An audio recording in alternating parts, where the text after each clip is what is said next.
que está iniciando la grabación de la tutoría. Bueno, como les decía, este proyecto 2 se basa en el segundo capítulo, entonces para que ustedes lo tengan en cuenta. Con respecto al proyecto uno, creo que en su mayoría estuvieron bien.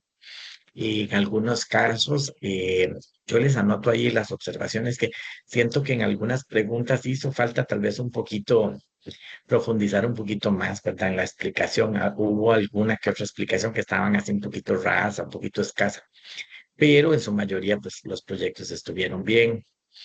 ¿Y qué más? Me queda la duda, ¿verdad? Si algunos de los respuestas fueron tomados con IA, porque sí, era muy extraño que, por ejemplo, cuando se les pedía un ejemplo propio y original, muchos anotaron que, por ejemplo, lo de la fiesta de cumpleaños, ¿verdad? Entonces era un poco extraño que muchos tenían el mismo ejemplo casi, ¿verdad? Entonces son cosas que se queda ahí uno con la duda, pero traten por favor de usarla. No es que yo les digo que no la usen, porque es algo que tenemos, una herramienta que tenemos con las que ustedes pueden echar mano, ¿verdad? Y les puede servir. Lo que pasa es que siempre traten de dar su propia respuesta. Más aún porque algunos compañeros de la cátedra compartieron algunas respuestas y sobre todo es el ejemplo del cumpleaños, lo compartió otra compañera que estaba casi igual en otros grupos, ¿verdad? De otros centros universitarios. Entonces ahí es donde nos damos cuenta de que tal vez los ejemplos o las respuestas fueron tomadas por IA, ¿de acuerdo? Entonces, para que lo tomen en cuenta en este segundo proyecto. No sé si tienen alguna duda, alguna consulta. Como les digo, estuvieron pues bien los proyectos. Me pareció que estuvieron bastante bien las respuestas.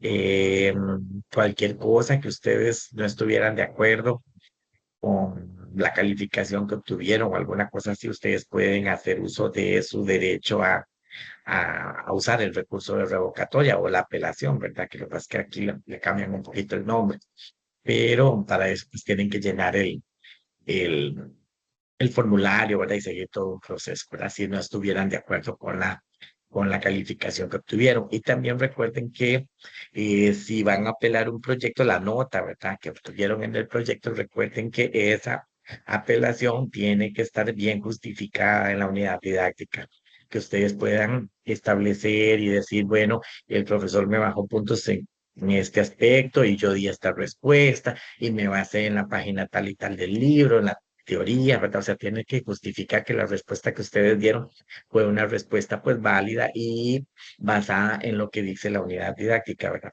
No, las apelaciones no proceden cuando simplemente yo digo es que no estoy de acuerdo con lo que, porque a veces nos llegan apelaciones de ese tipo, es que no estoy de acuerdo con la calificación que me asignaron porque yo me esforcé mucho y no estoy de acuerdo con esa nota, ¿verdad? Pero esa no es una justificación así como válida. Toda apelación tiene que realmente ir fundamentada en la unidad didáctica, que ustedes demuestren, yo puse esto, yo escribí esto, la unidad didáctica dice esto, entonces como usted puede comprobar, más o menos mi respuesta está basada en lo que dice el libro, entonces la tengo buena, ¿verdad? Algo así, porque si la apelación es solo que no estoy de acuerdo, pues entonces es muy difícil que a ustedes les acepten la apelación, ¿de acuerdo?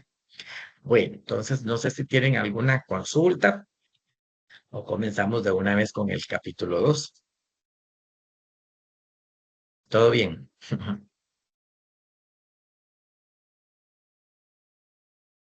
Bueno, asumo que sí. Entonces vamos a comenzar con el capítulo número 2, ¿de acuerdo? Eh, este capítulo es muy interesante. A veces eh, voy a compartirles bueno, mira, qué baboso, no he puesto aquí compartir pantalla. Entonces me dicen si están viendo mi pantalla en este momento. Sí, me están Sí, viendo la profe. computadora. Ok, perfecto. Entonces, les voy a poner la presentación del capítulo número 2. Voy a cerrar aquí. Acuérdense que yo no los veo a ustedes eh, porque los voy a poner aquí a minimizar. Entonces, cualquier duda que tengan, simplemente abren el micrófono y me hacen la consulta. Me pueden interrumpir en el momento que gustan, ¿verdad? Para eso estamos. Entonces, no se queden con ninguna duda, ¿de acuerdo? A veces, bueno, aquí esto es una cuestión nada más para que recuerden que viene ahorita el proyecto número 2, ¿verdad? Que es el que sigue y la fecha de entrega va a ser del 13 al 18 de octubre. Algunos me estuvieron preguntando en el foro de dudas que dónde lo podían ver. Recuerden que el proyecto no se puede ver todavía, o sea, los proyectos permanecen ocultos. Se habilita el día que la cátedra estableció, ¿verdad? En este caso el 13 es el día que se habilita el proyecto y es el día que ustedes lo pueden entregar. Entonces, normalmente es el mismo plazo y la misma dinámica que el proyecto anterior, ¿verdad? Que van a tener, digamos que toda esa semana del 13 al 18 de octubre para hacer la entrega y este proyecto se va a basar en el capítulo número 2 de la unidad didáctica. Bueno, esto es todas las cuestiones generales de la asignatura que habíamos visto, entonces ahí no hay ningún problema. Con respecto a este capítulo 2, ¿verdad? Algunas veces me han hecho la observación de que hay estudiantes como que sienten que los capítulos no están así como conectados uno con el otro, o me dicen que está hablando de una cosa y pasa a hablar de otra, y bueno, en realidad sí, sí hay un hilo conductor en todos los 4 capítulos de la unidad didáctica.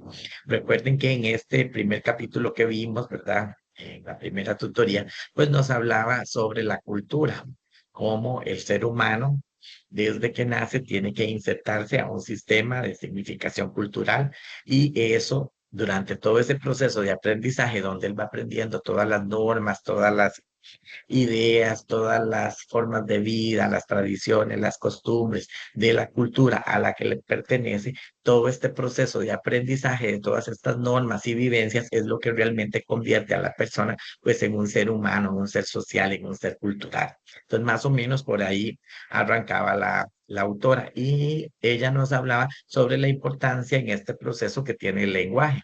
Es el lenguaje precisamente el que le permite al ser humano poder aprender de alguna forma todas las normas y las ideas y las tradiciones y las formas de vida y las costumbres del grupo cultural al que el ser humano este pertenece, ¿de acuerdo? Entonces, eso es lo que a nosotros nos convierte precisamente en seres humanos, ¿verdad? La autora decía que no bastaba con tener un cuerpo humano o haber nacido como ser humano, sino que realmente lo que a nosotros nos convierte en seres humanos es todo este proceso de aprendizaje donde vamos a ir aprendiendo poco a poco todas las normas referentes a la cultura donde vivimos. ¿De acuerdo? Es un proceso bastante complejo. Por eso ella nos decía que a diferencia de otras especies que rapidito, algunos inclusive les toman unas horas después de nacer, ya se han adaptado completamente al medio, a nosotros nos toma años, ¿verdad? Es un proceso que realmente pues consta de muchos años. Pero eso es realmente lo que a nosotros nos distingue del resto de especies, ¿verdad? Que precisamente durante todo este proceso, entonces los seres humanos podemos crear cultura, ¿verdad? Algo que pues, los animales no pueden hacer, ¿verdad? O sea, crear ciertos conocimientos, aprenderlos, modificar inclusive esos conocimientos e inclusive dejar esos conocimientos como herencia para las futuras generaciones también los puedan conocer y aprender y modificar y ese tipo de cosas, ¿de acuerdo? En este capítulo 2 nos va a hablar sobre la organización del pensamiento social, o sea, cuando ya nosotros logramos ir aprendiendo a través de signos, a través de códigos, a través de todo este sistema, ¿verdad? Cultural que existe. Entonces, vamos aprendiendo todo esto, entonces nos va a hablar de cómo está organizado el pensamiento social.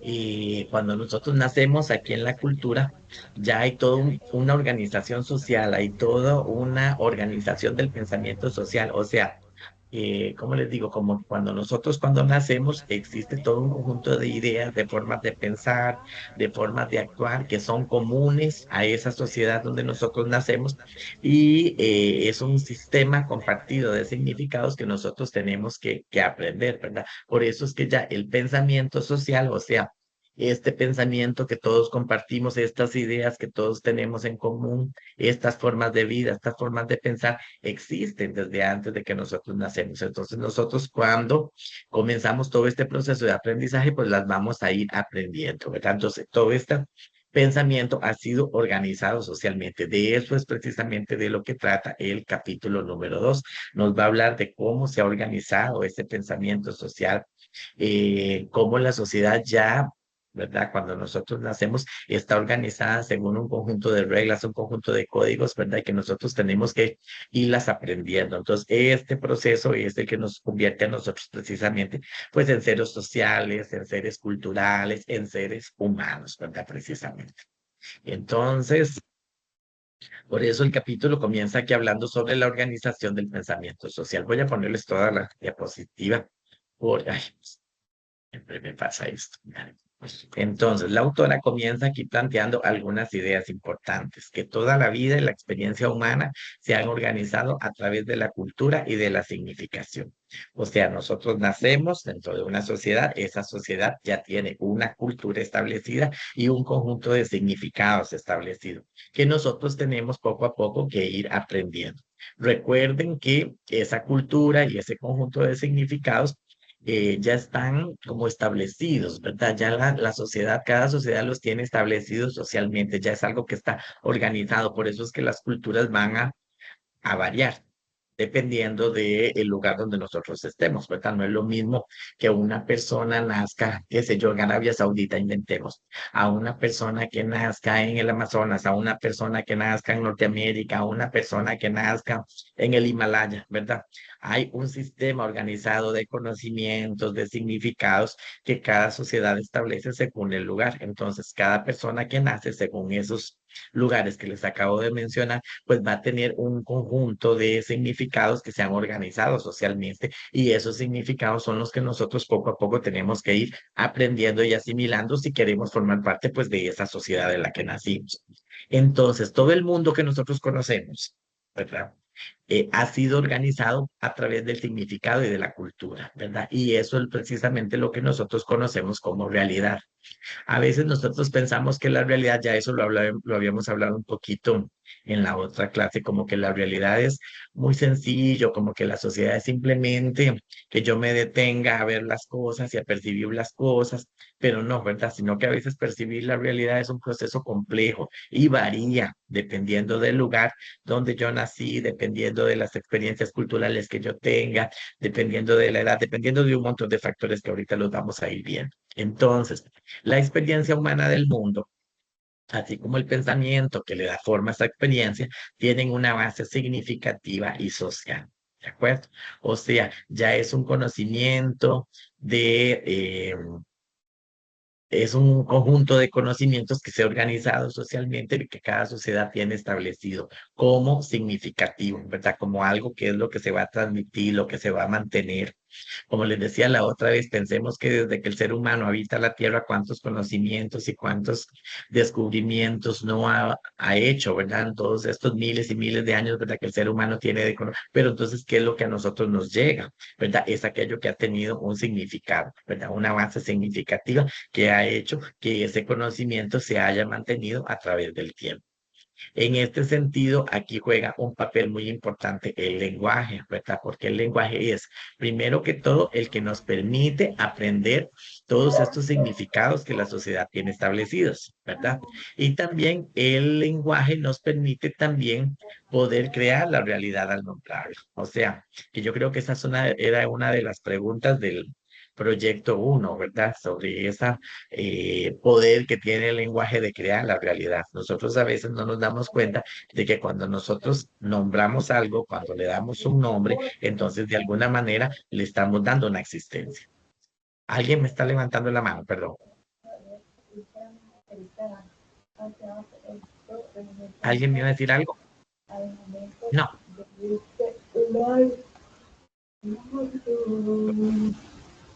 Bueno, sigamos entonces. Entonces, el lenguaje tiene este poder, ¿verdad? Que es el poder de crear la realidad a través de la producción de signos sustitutos. Y eso es muy importante, ¿verdad? Cuando nosotros le damos nombre a algo, pues de alguna manera también a través de ese nombre le estamos dando una existencia a ese algo. Le estamos dando un lugar en nuestra mente, ¿de acuerdo? Entonces, esa idea va a ser que el objeto sea reemplazado precisamente por la palabra a la que está haciendo referencia al objeto, ¿de acuerdo? Entonces eso es muy importante. Por eso es que el lenguaje también sirve para nombrar a las personas. A través del lenguaje nosotros podemos categorizar a las personas o también podríamos inclusive hasta invisibilizarlas, ¿verdad? O podremos menospreciarlas dependiendo de cómo nosotros las signifiquemos, ¿verdad? Entonces en este capítulo vamos a hablar un poquito de eso. A través del sistema de el sistema de significación es el que produce a las personas como colectividad dentro de determinadas estructuras y normas que se convierten en escenarios para la organización social. Y la organización social precede al sujeto. Recuerden, la cultura existe desde antes de que nosotros naciéramos, ¿verdad? Y se ha basado en acuerdos, que era lo que llamamos los códigos, que ya la sociedad tiene establecido pues ciertos códigos, ciertos sistemas, ciertas reglas que nosotros simplemente nos corresponde pues irlas aprendiendo. Déjalo que suene. Entonces, esta Ok. organización social, para que lo tengamos más claro, es la que establece cómo piensan y cómo actúan los sujetos de una comunidad determinada. ¿De acuerdo? Entonces, si yo, Isamar, ¿usted me tiene alguna pregunta? ¿No? Sí, profe, hola, buenas. Es que hay un Dígame. micrófono abierto, entonces miras que me cuesta un poco escucharlo. Ah, ok, es que no veo aquí, perdón, voy a ver si lo puedo silenciar desde acá. O si me hacen el favor de silenciar los micrófonos, por favor, para que no tengamos interferencia, ¿de acuerdo? Si me hacen el favor, ya saben, si tienen alguna duda, pues entonces pues abren el micrófono y hacen la consulta, ¿de acuerdo? Bueno, entonces vámonos otra vez a donde estábamos. Entonces, lo del pensamiento social, perdón, aquí. El pensamiento social es el que establece cómo actúan y cómo piensan los sujetos en una comunidad determinada, ¿de acuerdo? En este caso, el sujeto pues tiene la opción de adaptarse o no. La cultura existe desde que nosotros nacemos, ¿verdad? Ya la cultura nos precede. Entonces, de alguna manera, hay todo un cúmulo de conocimientos, hay todo un cúmulo de signos, de significados que nosotros tenemos que ir aprendiendo y todos estos significados nos condicionan a nosotros a pensar de cierta manera. ¿De acuerdo? A veces nosotros pensamos, ¿verdad? Es un poquito curioso en ese sentido, como que nosotros pensamos que yo soy libre de pensar como yo quiero, que yo pienso como yo quiero. Sí, hasta cierto punto eso es cierto. Sí, pero también hay ciertos condicionamientos sociales que a uno lo obligan a pensar de cierta forma y a ver las cosas de cierta forma. No sé si les está quedando clara esa idea, porque cuando uno nace dentro de cierta sociedad, entonces, ya sea los diferentes medios de comunicación, primero los modelos inmediatos que nosotros tenemos en nuestra casa, llámese la familia, los padres, los hermanos, la gente con la que uno convive diariamente, la escuela, el colegio, la televisión. Entonces, como que hay ciertos pensamientos que a nosotros nos comienzan a transmitir desde pequeños y esos pensamientos nos condicionan a veces a pensar de cierta manera, de cierta forma. ¿De acuerdo? Entonces, no es totalmente cierta la idea de que yo soy libre de pensar como yo quiero y que yo tengo mi propia forma de pensamiento. Sí, es cierto, sí, también es cierto, no es que sea una idea falsa, pero también es cierto que la sociedad a veces nos condiciona a nosotros como seres humanos y como habitantes de esa sociedad a que pensemos de cierta forma.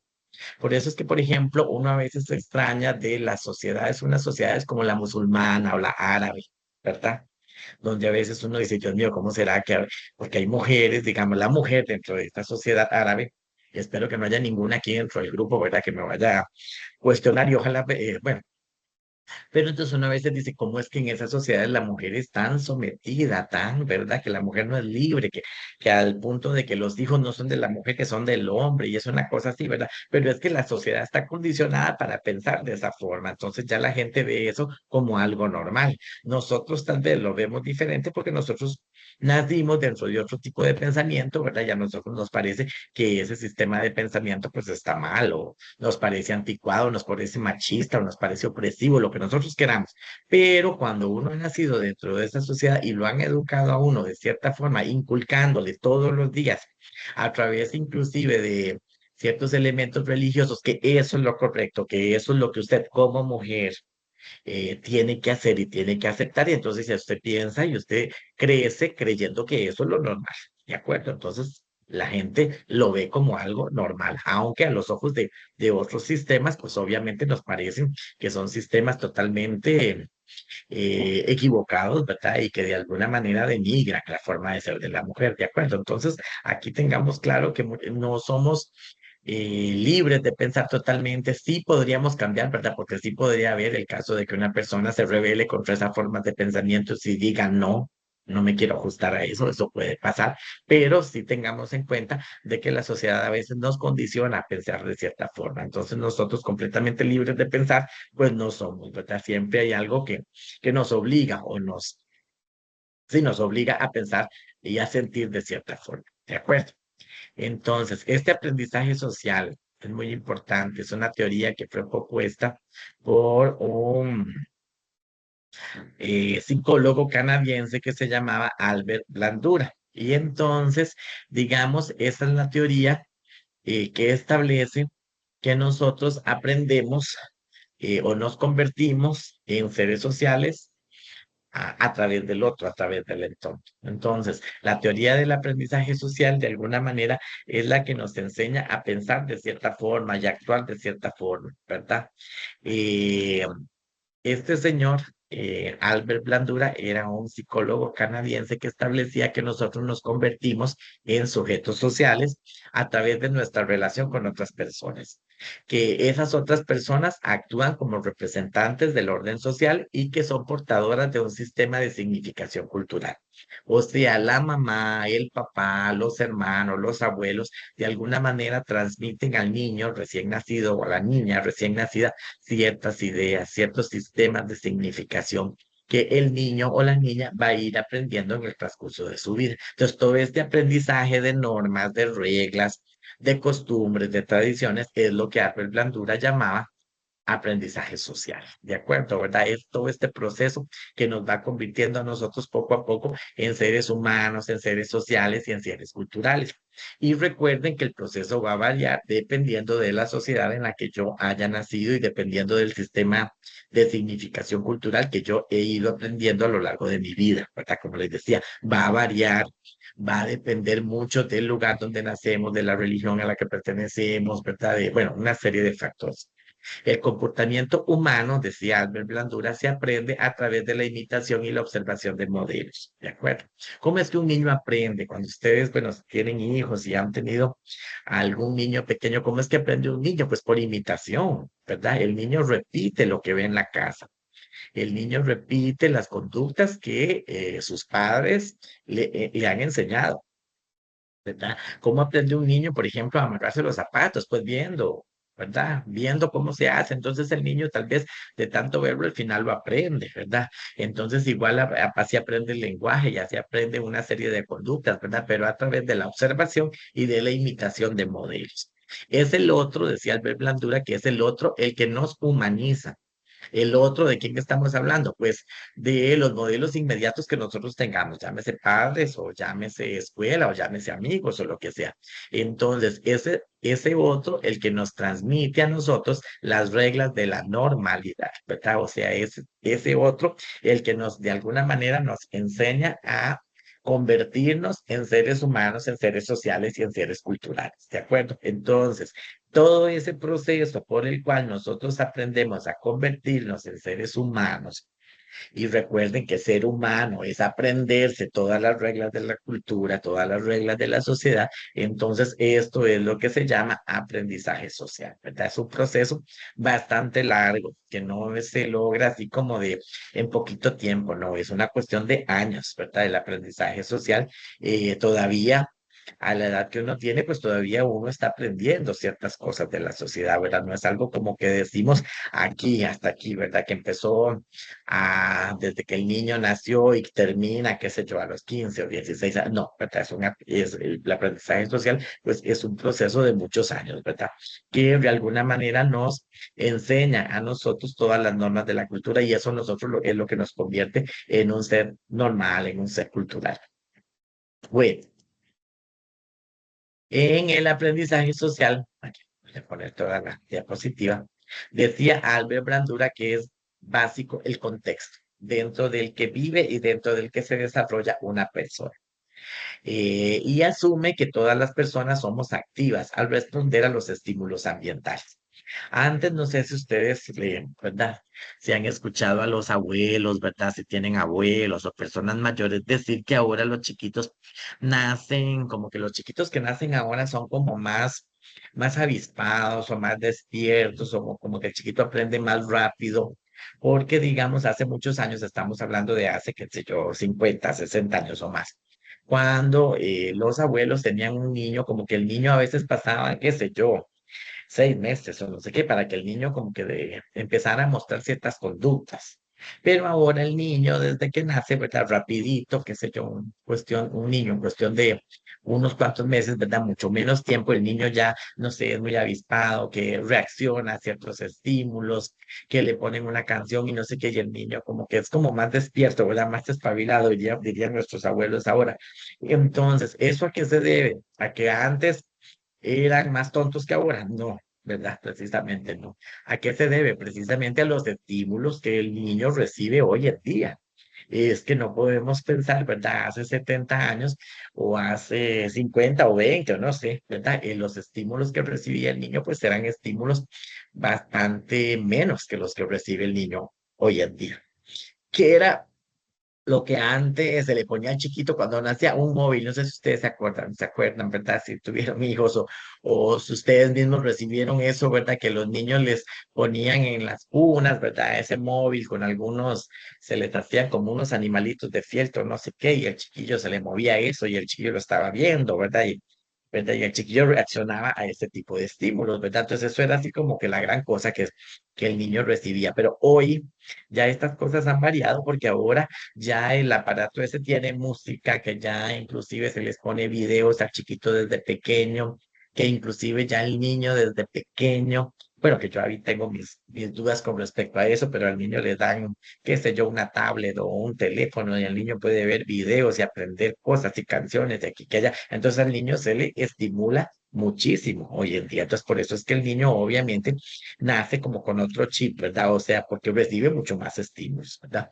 Eso era lo que establecía Abel Blandura, que en ese sentido es básico el contexto. Entonces, un chiquito que desde pequeño nadie le habla, nadie le enseña colores, ¿verdad? Y es que el niño reacciona, ¿verdad? Normalmente el niño desde pequeño reacciona a, si ustedes le presentan colores, luces, música, imágenes, ¿verdad? El chiquito va a reaccionar a todos esos estímulos. Entonces, Albert Blandura asumía que las personas somos activas cuando respondemos precisamente a los estímulos ambientales. Entonces, cuanto más estímulos reciba un niño, pues obviamente su aprendizaje, sus formas de pensar, pues van a ser mayores, ¿verdad? Digamos como que el niño va a estar más abierto a aprender más cosas si el niño pues recibe pues más estímulo. Él decía, ¿verdad? Albert Blandura establecía en esta teoría del aprendizaje social que nosotros aprendemos conductas a través de la observación y la imitación de modelos, ya sean inmediatos como la familia, los papás, los hermanos, los maestros, después otros mediados por diferentes instancias de la cultura, ¿verdad? Como en el caso del cine, como en el caso de la televisión o de la literatura. Entonces, no solo aprendemos conductas por los modelos inmediatos que tenemos en la casa, sino que también podemos aprender conductas a través de estas otras instancias como la televisión. Muchas veces hay cosas que, sobre todo los niños, ¿verdad? Que los niños pequeños son como una esponja, ¿verdad? Que aprenden todo y absorben todo del ambiente. Entonces, el niño ve algo en la televisión y es muy probable que el niño repita esa conducta o repita una palabra que él escuchó en la televisión, en algún video o alguna cosa, ¿verdad? Los niños son muy dados a todo eso porque absorben todo lo que se da en el ambiente. La televisión, sí, influye mucho. Ahora podríamos inclusive hablar de las redes sociales, ¿verdad? Hace muchos años tal vez era un poquito más la televisión, la literatura, pues no tanto, ¿verdad? Porque no todos los niños tienen en sus casas libros y no todos los niños reciben en su casa, qué sé yo, tienen en su casa una mamá o un papá que tal vez les lee una historia antes de dormir, ¿verdad? Antes se acostumbraba a eso, entonces los niños como que reaccionaban a ese tipo de conductas, pues ahora en menor medida porque ya la gente ha pasado a casi no leer, ¿verdad? Pero de alguna manera es una instancia que también influye en el aprendizaje de ciertas conductas, ¿de acuerdo? Bueno, Y seguimos con la teoría del aprendizaje social, ¿verdad? Que establecía Albert Bandura. Por eso aquí les puse esta imagen, ¿verdad? Del niño repitiendo una conducta que ve precisamente en la televisión. Ahora podríamos hablar de niños que repiten la conducta que ven en redes sociales, ¿verdad? O en esos videos que a veces los papás les ponen a los chiquitos para que se entretengan un rato, ¿verdad? Que como les digo, yo tengo ahí mis dudas en eso, ¿verdad? Que será bueno un chiquito de meses o no sé qué, ponerle un celular ahí para que el chiquillo juegue, ¿verdad? Hasta cierto punto, no sé qué tan bueno puede ser eso, ¿verdad? Pero de repente algunos videos o algunos estímulos sí puede que sea que le sirvan al niño bastante bien. Bueno, ay, perdón.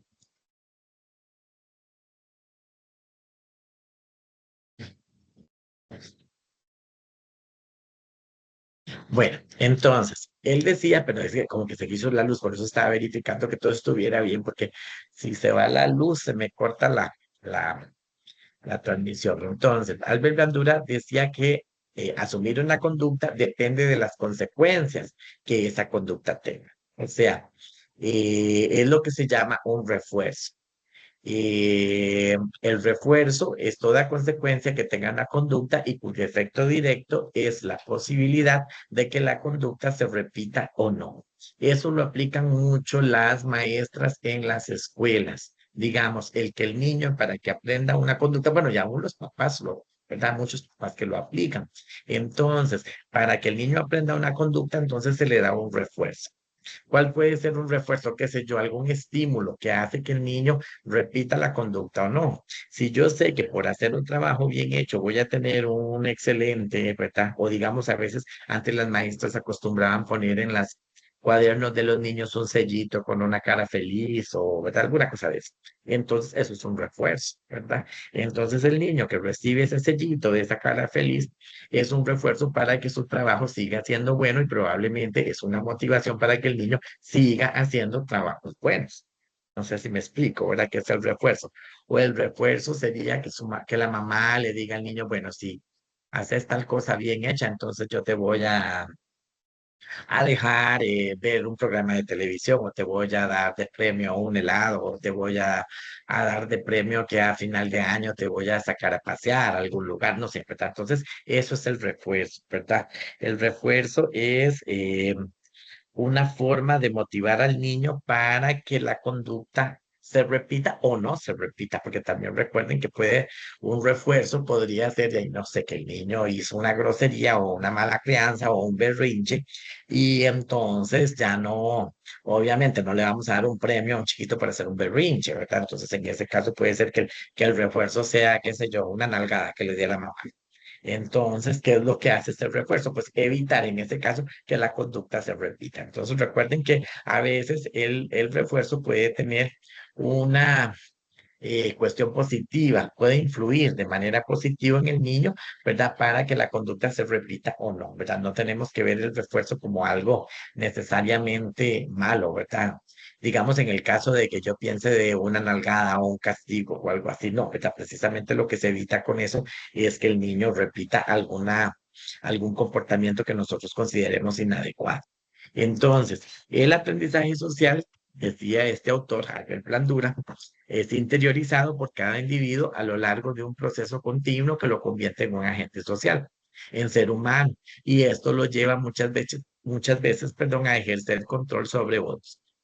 Entonces, aquí ubiquémonos, digamos, nosotros nacemos, aprendemos las conductas de nuestros modelos inmediatos, pero después, con el paso del tiempo, nosotros nos vamos a convertir en modelos para otras personas. Entonces, nosotros, ¿verdad? Con el paso del tiempo, nos va a tocar ser el que ejerza cierto control sobre otra persona.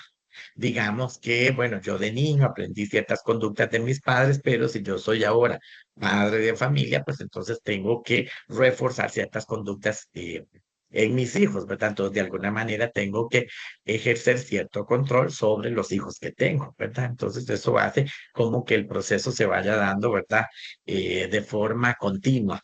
O igual, digamos que no tenga hijos, pero soy maestro o soy tío, ¿verdad? Entonces, ejercemos muchas veces, o sea, nosotros de alguna manera, al principio somos una persona que recibe los aprendizajes de otro, ¿verdad? Pero después nos vamos convirtiendo con el paso del tiempo en un agente social que ejerce también cierto control sobre otras personas. El lenguaje, ¿verdad? En ese sentido es muy importante, ¿verdad? El lenguaje es el que nos permite precisamente convertirnos en seres sociales, ¿verdad? ¿Y cómo logramos nosotros este aprendizaje social? Pues precisamente a través del lenguaje. Es que no habría otra forma de aprender todas estas cosas, todas estas normas, si no fuera a través del lenguaje. Entonces, a través del lenguaje, nosotros eh, también podemos crear diferencias, ¿verdad? Con el lenguaje es un medio que no solo se manifiesta la necesidad humana de aprender, sino también la necesidad humana de distinguir y de categorizar. Y este punto lo vamos a ver más de forma como más profunda en el capítulo número 3 cuando hablamos del lenguaje común, que se convierte también el lenguaje en una arma para distinguir y para establecer diferencias entre las personas, ¿de acuerdo? Entonces, recuerden que si le damos ciertos significados a las cosas y a las personas a través del lenguaje, muchas veces a veces esos significados pueden ser negativos, ¿verdad? Entonces, a través del lenguaje nosotros podemos llegar a establecer discriminaciones o menosprecio o diferencias entre los grupos sociales. Entonces, él decía también, Albert Blandura, que el principio básico del aprendizaje social se encuentra en la adquisición de conductas a través de la observación de modelos. Y como decía, hay un dicho que tienen en España, creo que es verdad, que decía que en donde estés, haz lo que vieres, ¿verdad? O sea, de repente el otro se convierte en un modelo para mí en el sentido de que si yo estoy, digamos, en otra cultura, en otra sociedad y no sé exactamente cuál es la conducta que se debe seguir en una situación particular, pues yo lo que hago simplemente es dejarme llevar por lo que hacen los demás, ¿verdad? Entonces hago lo que hacen los demás, repito lo que hacen los demás, ¿verdad? Entonces es una situación ahí, pues, que el otro se convierte en mi modelo para aprender ciertas conductas, ¿de acuerdo? Bueno, no sé si hasta aquí tienen alguna duda. Todo está bien. Es que yo hablo y hablo y como les digo, no los veo, entonces no sé si me estarán entendiendo, espero que sí. Entonces vamos a ver los componentes de la realidad social. Acuérdense, o sea, este proceso de aprendizaje, ¿verdad? Todo este proceso de aprendizaje social, ¿verdad? Es precisamente el que nos convierte a nosotros en seres humanos, ¿verdad? En seres sociales. Entonces, ahora, ¿qué es lo que hay en la realidad? ¿Qué es lo que hay en mi sociedad que yo tengo que aprender? Eso es lo que sigue, ¿de acuerdo? Entonces, comenzamos a aprender ciertas cosas, pero ¿cuáles son esas cosas que nosotros nos enseña la sociedad? Pues ya las vamos a ir viendo. Cada sociedad tiene establecidos ciertos significados que se consideran válidos y que se consideran importantes. Y esos significados son los que de alguna manera la sociedad va a ir transmitiendo año con año a las diferentes generaciones. Entonces, cada sociedad establece un conjunto de normas, ¿de acuerdo? Hay normas que son generales, no digamos que para una sociedad en específico, sino para todo el mundo. ¿Verdad? Hay normas universales, pero hay otras que son específicas de una realidad social particular, o sea, son específicas de una sociedad en particular que ya las vamos a ir viendo. Entonces, ¿qué es lo que nosotros tenemos que ir aprendiendo de todos estos modelos, de todas estas instancias, ¿verdad? Que me van enseñando a convertirme en un ser social? Entonces, ¿qué es lo que me enseñan precisamente estas instancias? Pues primero que todo me van a enseñar normas. ¿Qué son normas? Bueno, las normas son las reglas. Una norma es una regla, ¿verdad? Que regula el comportamiento social, ¿verdad? La sociedad tiene que tener normas, tiene que tener reglas, porque si no existieran las normas, las leyes, ya pues esto sería tierra de nadie, cada quien, si yo digo que cada quien puede hacer lo que le da la gana y vivir como le da la gana y hacer lo que quiera, pues entonces la sociedad pues sería un caos, ¿verdad? Entonces la sociedad tiene que establecer ciertas regulaciones que permitan la convivencia de todos sus miembros, ¿verdad? Entonces, esas precisamente pues son las normas o las reglas, ¿verdad? Entonces, las reglas las vamos a entender como todas esas normas que ordenan el comportamiento de un grupo social. Ser normal, por eso hablamos de la normalidad, ¿verdad? De lo que es ser normal, que es que una persona sea normal. Pues una persona normal precisamente es la que ha ido adaptando y aplicando todas las normas que la sociedad tiene establecidas, ¿de acuerdo? Entonces yo soy normal en la medida que yo he adaptado las normas de la sociedad y yo las respeto, las sigo, ¿verdad? No las transgredo, ¿de acuerdo? En esa medida yo soy un ser humano normal. Las normas aquí tenemos que entender que pueden ser escritas o no. A veces hay normas que se instalan en la mente del ser humano como a nivel inconsciente, pero digamos, yo sé que hay algo, o sea, no tiene que haber algo escrito para que a mí me diga que eso está bien o está mal, ¿verdad? Ya uno como que sabe que eso está bien o está mal. Digamos, qué sé yo, alguien que no vamos a encontrar en una norma que diga que sea malo pegar cuatro gritos, qué sé yo, dentro de una iglesia, ¿verdad? ¿Verdad? No hay algo como escrito que diga eso. Lo que pasa es que si ustedes lo hacen, va a haber una presión social que me dice que eso que estoy haciendo, pegando cuatro gritos en una iglesia, pues no es normal, ¿verdad? No es adecuado, ¿verdad? Entonces, por eso es que a veces tenemos que entender que las reglas se instalan en la mente de las personas, pues a nivel inconsciente, ¿de acuerdo? Y las faltas que se cometen contra las normas tienen diversas consecuencias, ¿verdad? Porque la sociedad ejerce cierta presión para mantener el orden establecido.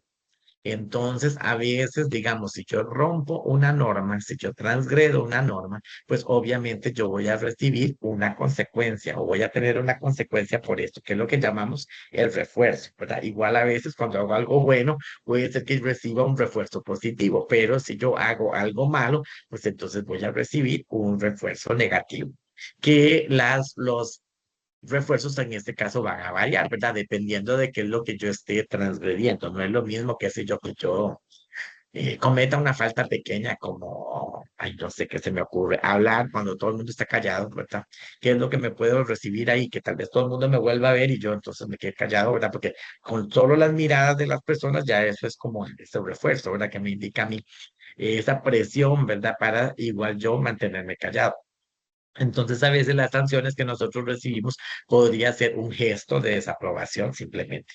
¿Se acuerdan cuando las mamás, bueno, a veces las mamás son muy hábiles para eso, ¿verdad? Que con solo que la mamá lo volvía a ver a uno, ya usted sabía, ¿verdad? Que usted mejor se calla, ¿verdad? Y mejor no sigue hablando, ¿verdad? Porque con solo la mirada que le hizo la mamá, entonces ya, ¿verdad? Ya y eso, ¿verdad? Era un refuerzo que le decía mejor cállese o le hacía a uno saber que uno estaba cometiendo algún error, ¿verdad? Que tal vez había dicho algo inapropiado o había hecho algo inapropiado, ¿verdad? Entonces puede ser un gesto, puede ser una mirada.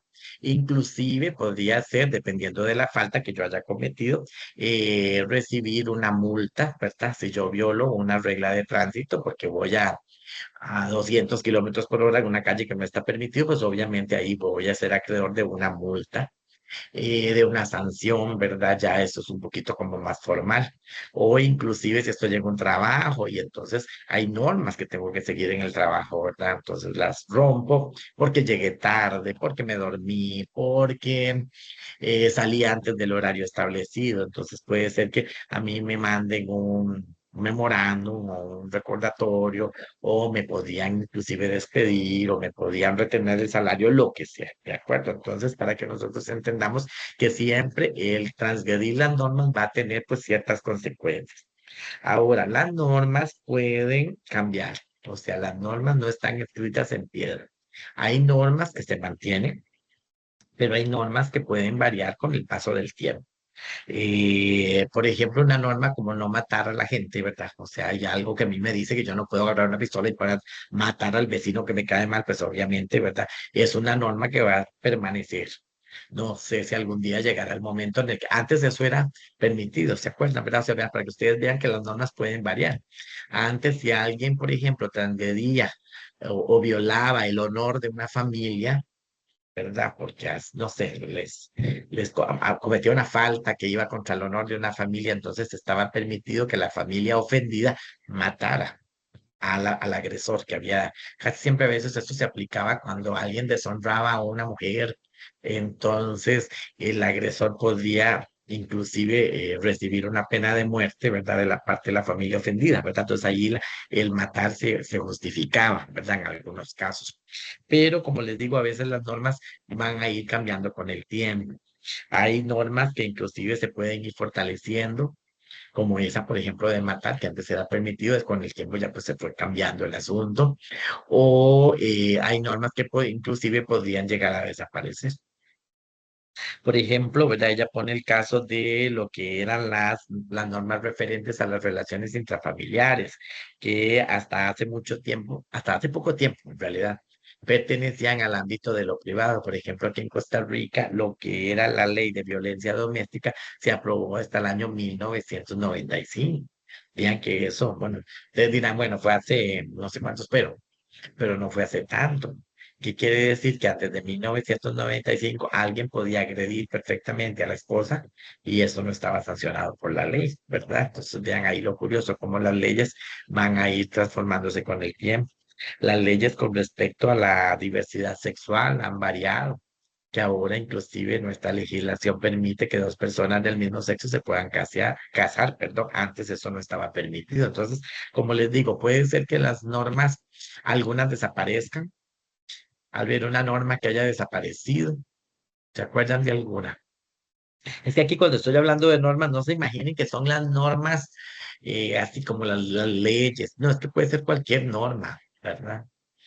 Antes había una norma, bueno, a mí se me ocurría una ahora que estaba pensando un poquito en esto, que había una norma que tenían las señoras de antes para ir a las iglesias. No sé si ustedes tal vez lo vieron en algún momento, que yo me acuerdo de mi abuela que cuando iba a la iglesia, bueno, mi abuela era católica, entonces siempre iba, porque la costumbre establecía o la norma establecía que para ir a misa tenía que ponerse un velo. Usaban con un velito como de una tela como transparente, como de tul, no sé qué, bueno, se ponían un velo para poder entrar a la iglesia. Eso era una norma.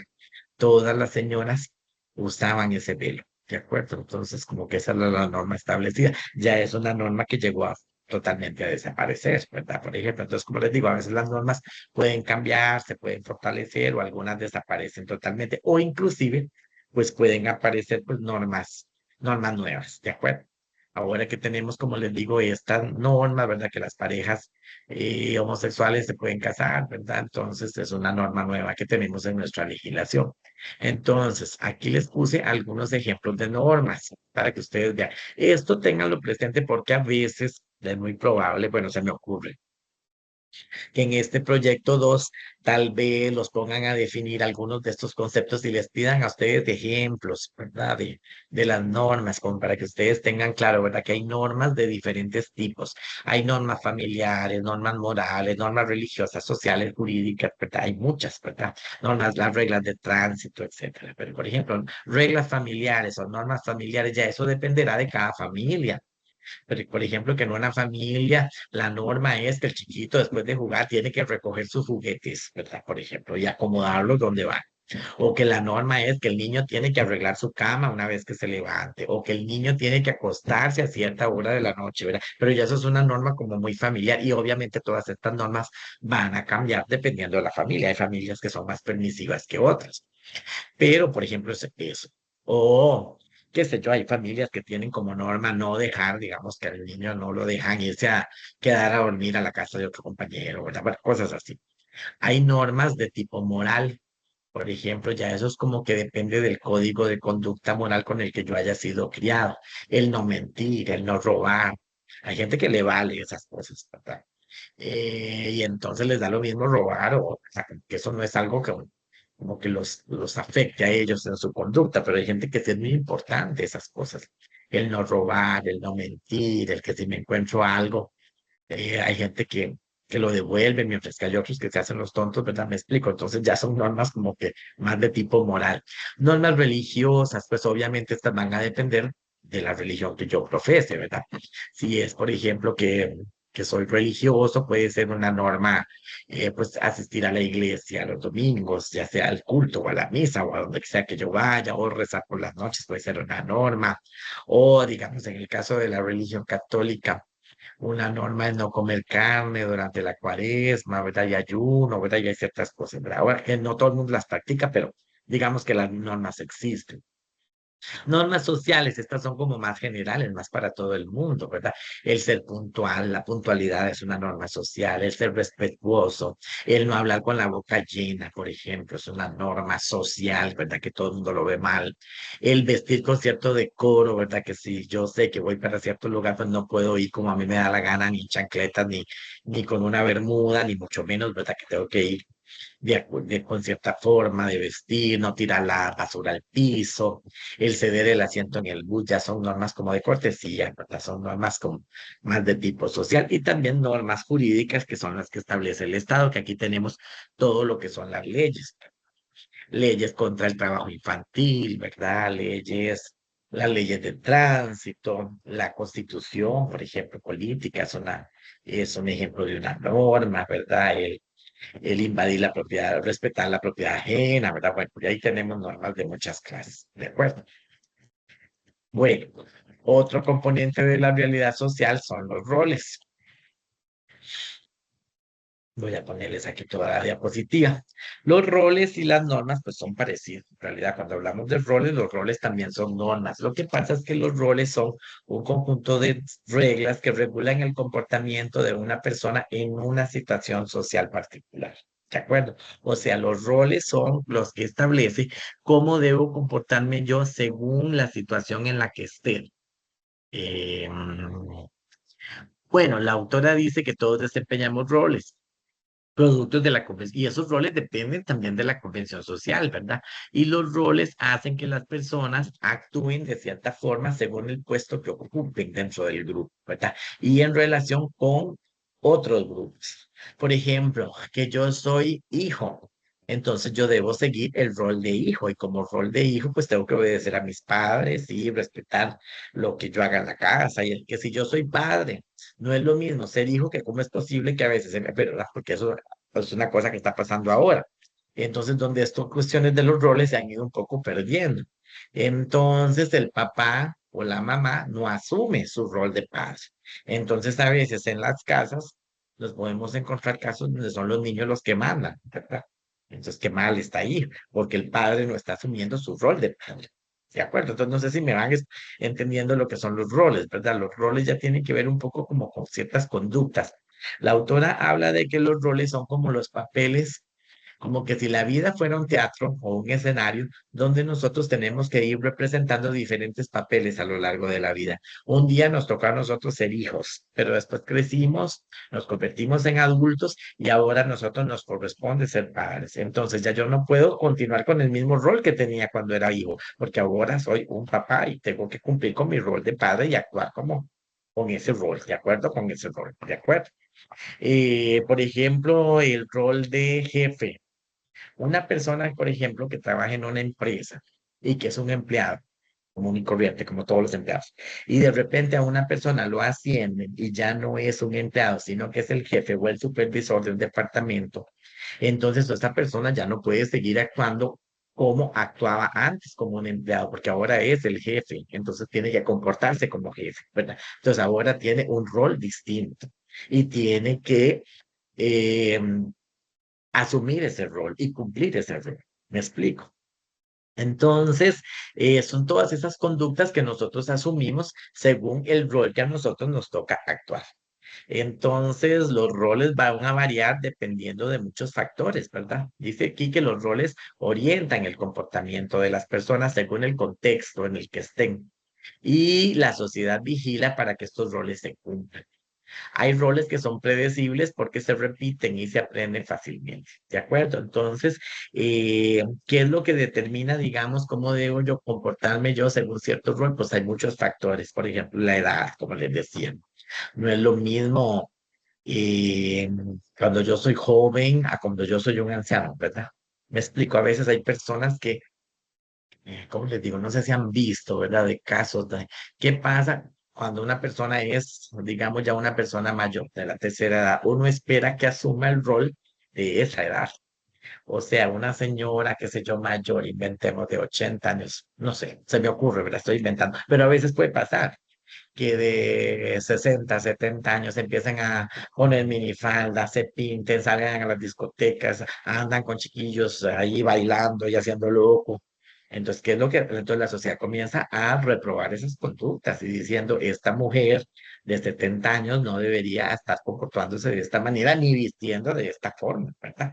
Porque ya con solo el hecho de que ya una señora mayor de 70 se ponga minifalda, se ponga una cuestión ahí de cuero y ande toda pintada o no sé qué, y ande en las discotecas, ¿verdad? Bailando con chiquillos, pues ya esa mujer no está cumpliendo el rol que le corresponde cumplir según la sociedad, ¿verdad? Ahora, todo esto va a depender mucho de la sociedad. Hay sociedades que lo podrían ver mal, eso. ¿Verdad?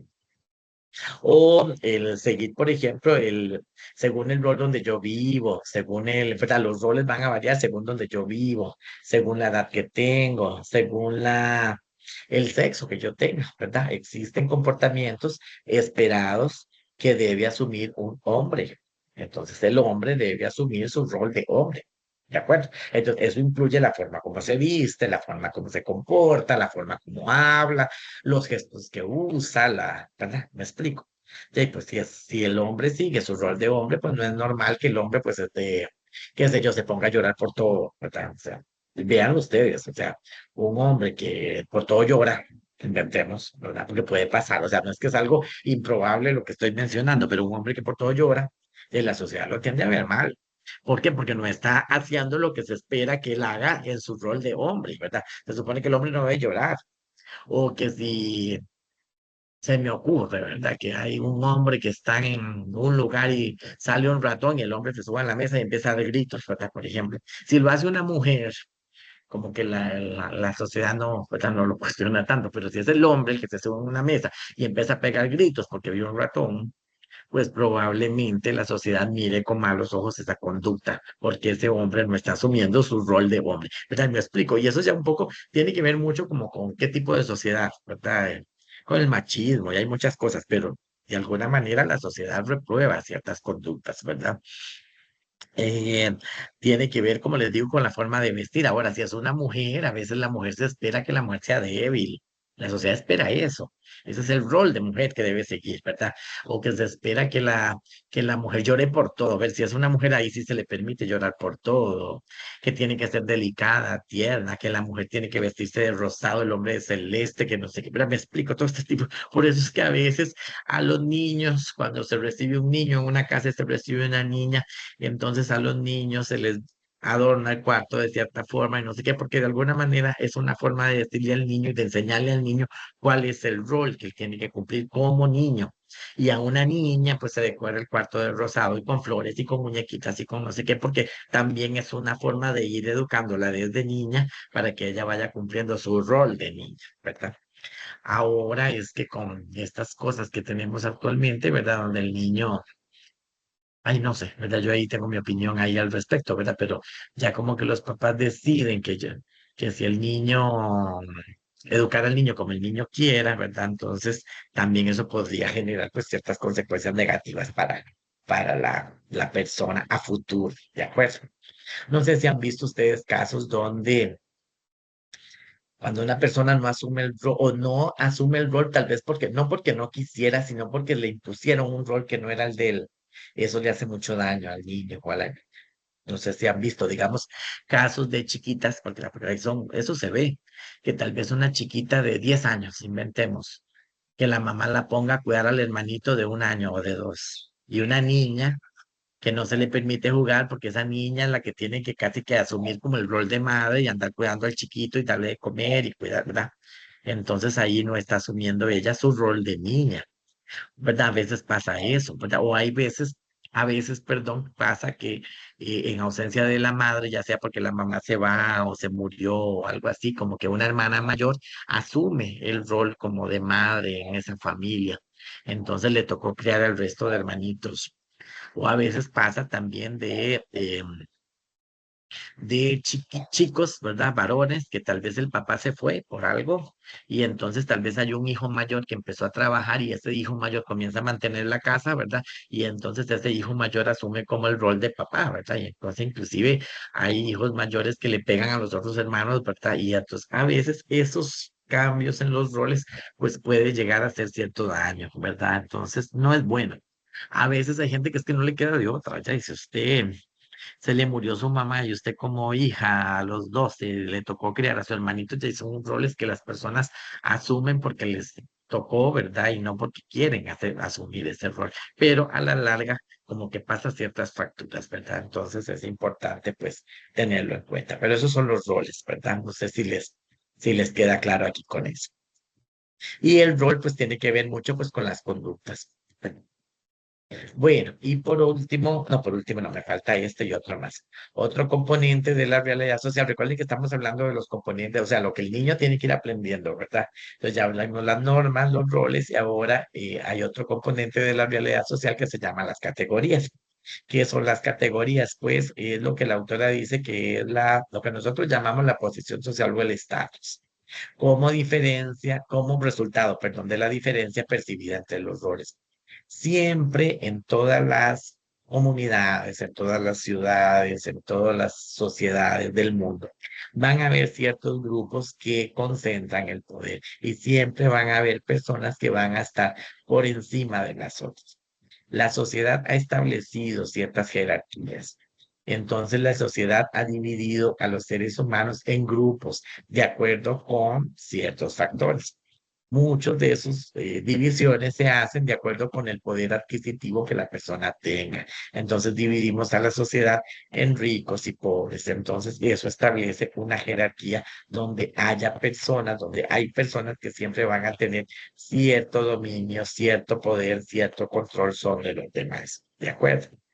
Entonces, con las jerarquías, la sociedad determina, digamos, el poder, ¿verdad? Entonces, hay ciertos grupos que se les concede más poder. Siempre haya habido, siempre en todas las sociedades, hay grupos que tienen el poder de decidir, el poder de nombrar, inclusive, y hay otros grupos que más bien pareciera como que lo que les corresponde a ellos, pues es nada más obedecer o seguir al grupo dominante, ¿verdad? Entonces, dice que las jerarquías determinan ciertos comportamientos y permiten, ¿verdad? A través de eso, lo que se permite es que los grupos ejercen cierto control social sobre otros, ¿de acuerdo? Obviamente los que van a estar por encima acá son los que van a ejercer cierto poder, cierto control sobre los demás que estarían, no sé, unos escalones más abajo según las jerarquías o las categorías sociales que se han establecido, ¿de acuerdo? Las categorías juegan un papel clave, dice la autora, en la legitimación de valores, ¿verdad? Nosotros dividimos a las personas y a los países y todo, ¿verdad? Con ciertos niveles, ¿verdad? Hay unos que están superior a los otros, ¿verdad? O en un nivel superior a los otros. Y normalmente hay grupos que concentran el poder y se excluye al resto.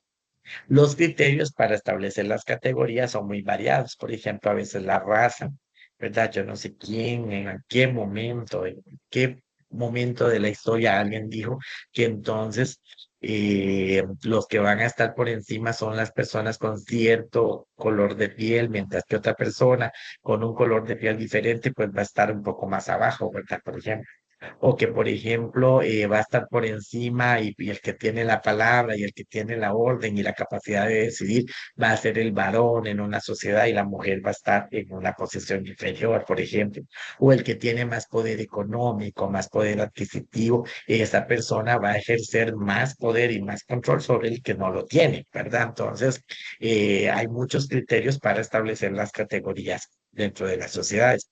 Juegan un papel clave en lo que son la legitimación de ciertas actitudes, de ciertos valores, costumbres, acciones. Nosotros a veces hay grupos que se les da mayor valor, mayor credibilidad, mayor poder, mayor control, ¿verdad? O sea, no es lo mismo que una persona diga algo desde una posición en la que esté, porque esa persona, según su posición, o sea, por ejemplo, qué sé yo, dentro de la sociedad costarricense, tal vez sale una persona del gobierno exponiendo cierto tema, puede ser que esa persona tenga mayor credibilidad a una persona que sea alguien del pueblo, digamos, como por así decirlo en palabras populares, un soldado raso, ¿de acuerdo? Entonces, a esas personas con ciertos rangos, con ciertos puestos, se le da más credibilidad, más poder, más acceso al dominio y al control sobre los otros que las personas que tal vez consideramos que no lo tienen porque son del pueblo. Entonces la misma gente dice, este que va a saber si este viene ahí o vive en ese barrio, ¿verdad? Que va a saber ese hombre de tal cosa o esa mujer de tal cosa, ¿de acuerdo? Entonces, con eso lo que a veces es que hacemos, que damos por normal las relaciones de poder y de desigualdad en la sociedad, ¿verdad? Entonces, con ello se contribuye a fomentar la discriminación y la marginación, ¿verdad? Y este tipo de cosas. A través de las categorías que nosotros hagamos, se mantienen ciertas jerarquías. Y es que esto es algo que aunque no nos parezca justo y todo, pues siempre se va a dar.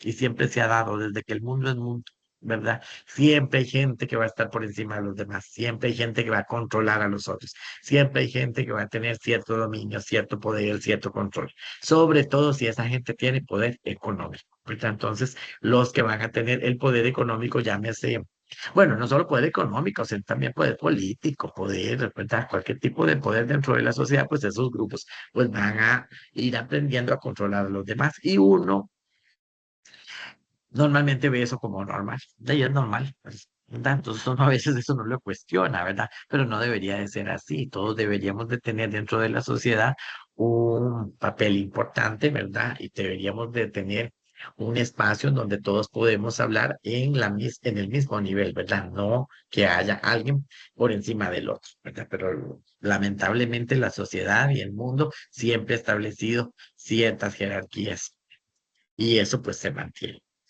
Ejemplos de categorías, ¿verdad? Bueno, o sea, se determinan por ciertos rasgos, ¿verdad? Por ejemplo, la edad.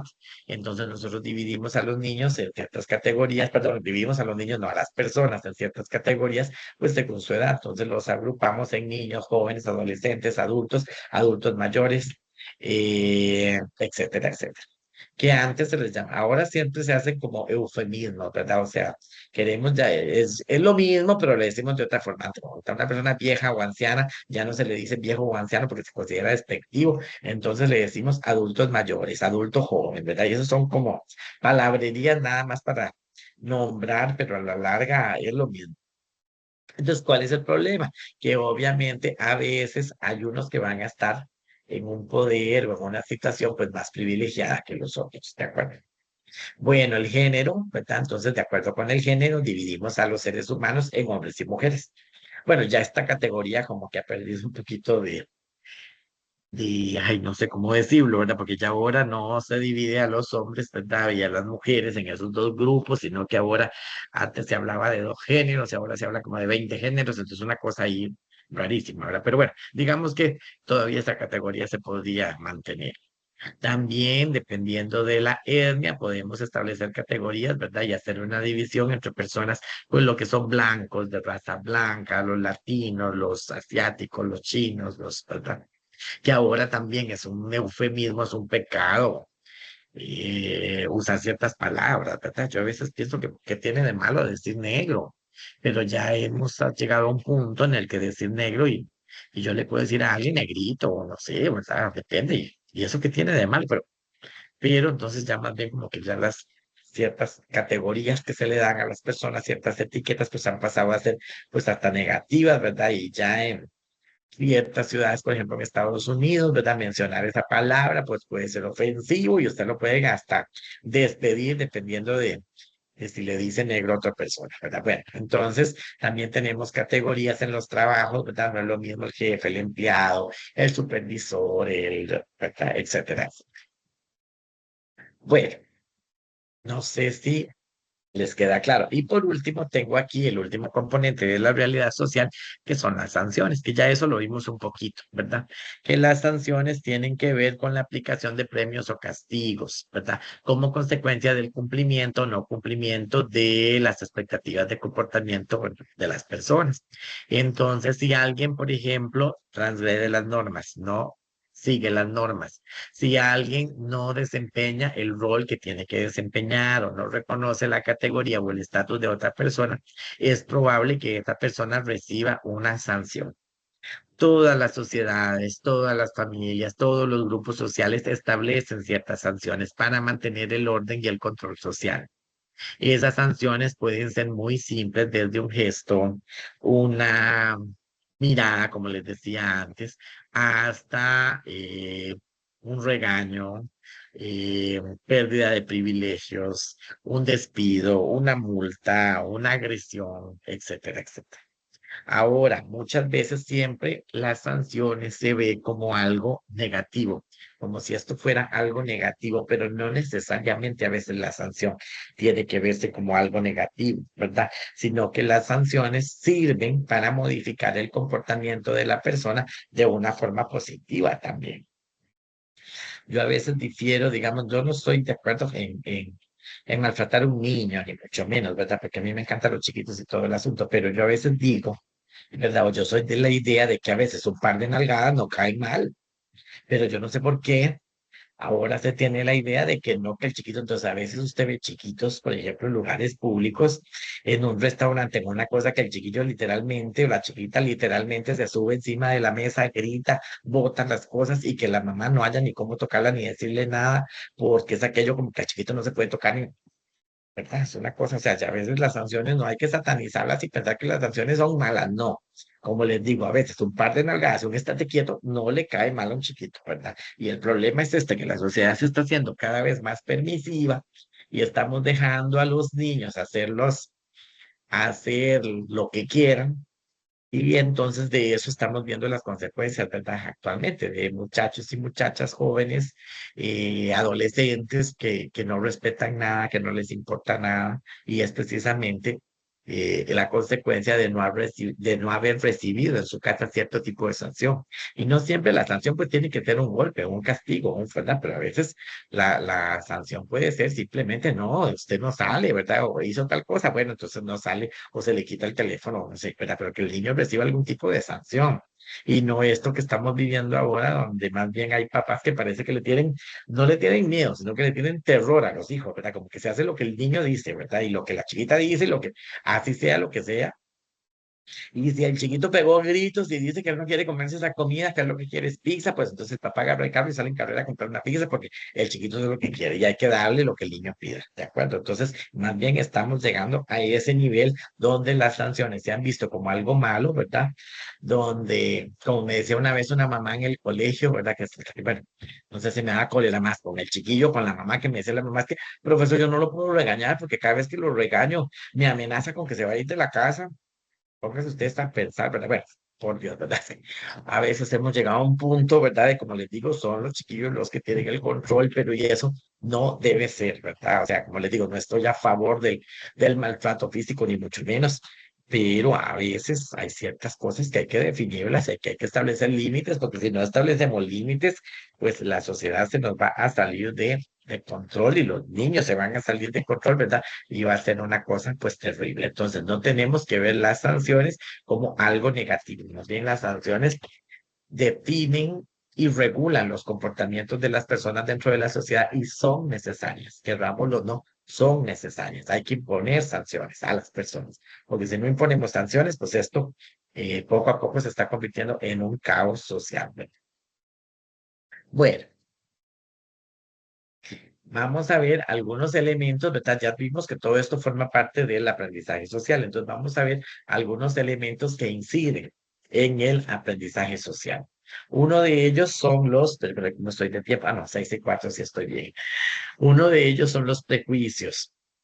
¿Qué es un prejuicio? Bueno, un prejuicio es cuando nosotros emitimos una idea, ¿verdad? O emitimos ciertas valoraciones sobre alguien o sobre algo sin conocerlo lo suficiente.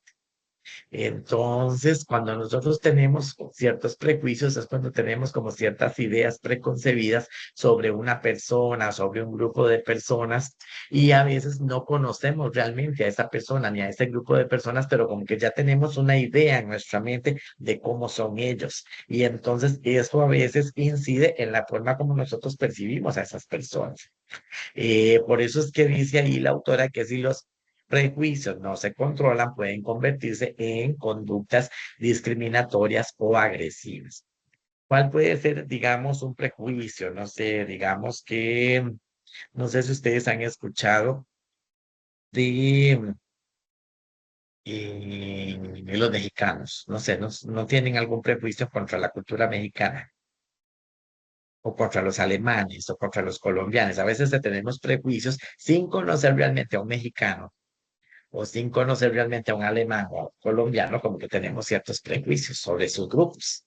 ¿Cuál es el prejuicio que se tiene muchas veces sobre los mexicanos? Algunos saben.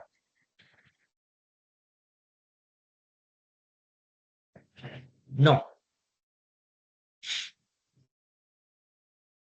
¿qué son qué? ¿Cómo son los mexicanos? Muchas veces la gente piensa que son machistas, por ejemplo. No sé si tienen o si han escuchado ese prejuicio, como que el mexicano es machista, ¿verdad? Se habla ahí del macho mexicano y no sé qué. Bueno, no es que solo los mexicanos sean machistas, obviamente, pero digamos es un prejuicio que muchas veces la gente tiene. O el prejuicio contra el alemán, ¿cuál es? Que el alemán es racista, ¿verdad? Con el colombiano, que los colombianos muchos son narcotraficantes, ¿verdad? O, bueno, no sé, porque son ideas preconcebidas que nosotros tenemos, en verdad, a veces tan arraigadas que tenemos que controlarlas, ¿verdad? Y como que de alguna manera eso incide en nuestro aprendizaje porque de alguna manera van a actuar como una limitante, que no me dejan realmente ver a las personas, al grupo de personas como realmente es, ¿de acuerdo? Por eso es que la autora habla de que debemos de controlar. Luego, otros elementos que inciden en el aprendizaje social, que es el aprendizaje social diferencial. ¿Qué es el aprendizaje social diferencial? Es un refuerzo que las personas ofrecen para algunas personas, pero no para todas. ¿Me explico? O sea, como que hay ciertas conductas dentro de la sociedad que están permitidas para ciertos grupos de personas, pero esa misma conducta, si la realiza una persona que no es de ese grupo, pues esa persona, esa conducta no va a estar permitida. No sé si me explico. Por ejemplo, pensemos en un niño pequeño, un niño de 2, 3 años. Ustedes van con niños de 2, 3 años o la niña de 2, 3 años y esa niña les hace o ese niño les hace un berrinche en la tienda o en el supermercado porque tal vez no le compraron algo que el chiquito quería y el chiquito es un berrinche. Bueno, no sé. Como que esa conducta, aunque a veces la gente lo tiende a ver mal, pero está permitida y hasta cierto punto podría llegar inclusive a ser comprensible que el niño la haga. Pero ¿qué pasa si ese berrinche ya no me lo hace un niño de 2 o 3 años, sino que me lo hace un adulto de, bueno, no un adulto, perdón, un adolescente de 17 años que me haga a mí un berrinche, se tira al suelo y se empieza a provocar porque yo no quise comprar algo? Obviamente ya la sociedad va a ver con malos ojos, es la misma conducta, lo que pasa es que se le permite al niño porque es un niño, pero si es un adolescente de 17 años el que está haciendo eso, pues ya esa conducta no va a ser permitida, ¿de acuerdo? Entonces, ahí eso es lo que se llama un aprendizaje social diferencial. Como les decía antes, también lo de los roles, hay ciertas conductas que se le permiten a la mujer y que no se le permiten al hombre. El llorar, por ejemplo, dependiendo de lo, ¿verdad? También eso también forma parte un poco como de los machismos de la sociedad y esas ideas que tiene a veces la sociedad de que los hombres no lloren y todo el asunto, pero un hombre que por todo llore, que vea una película y llora, que alguien le lo asustó y llore, o que alguien le escondió algo y el hombre se ponga a llorar, me explico, como que ese tipo de conductas en un hombre a veces no son bien vistas. Entonces, la sociedad a veces como que las tolera, sí, esas conductas se dan en una mujer, pero si es un hombre, no, ¿verdad? Entonces, como les digo, a veces tienen conductas, ¿verdad? Que de alguna manera se permiten en ciertos grupos, pero en otros no.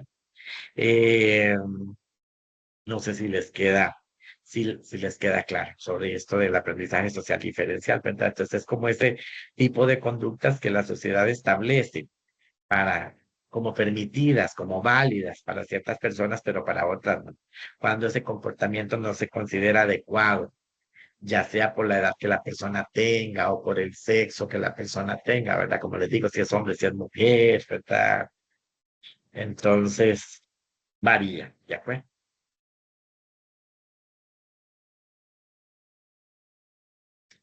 Y por último, hay otro elemento que influye en el aprendizaje social, que es la biología, ¿verdad?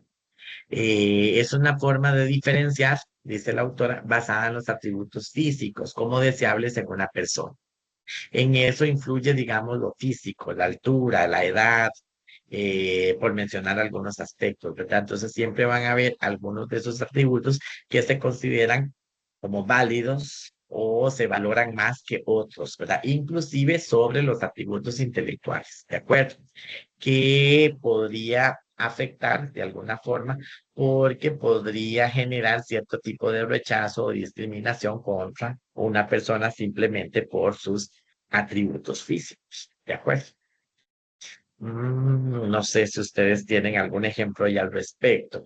Yo les puse esta foto de esta muchacha aquí, que se llama Yalitza Aparicio. Es una mexicana que esta muchacha se hizo famosa cuando actuó en una película, bueno, era una película o una serie, no me acuerdo.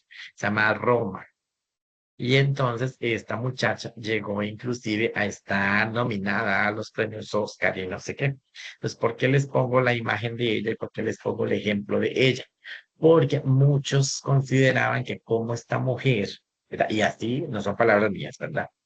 Inclusive hubo otros actores que no sé si eso es por un golpe de envidia o no sé qué decían, cómo es, decían una pinche india, y así le decían a la muchacha una pinche india que esté nominada al Oscar y no sé qué, ¿verdad? Y entonces a ella se le cuestionaba el que hubiera llegado donde hubiera llegado porque tenía ciertos rasgos físicos y porque ella era una persona indígena, ¿verdad?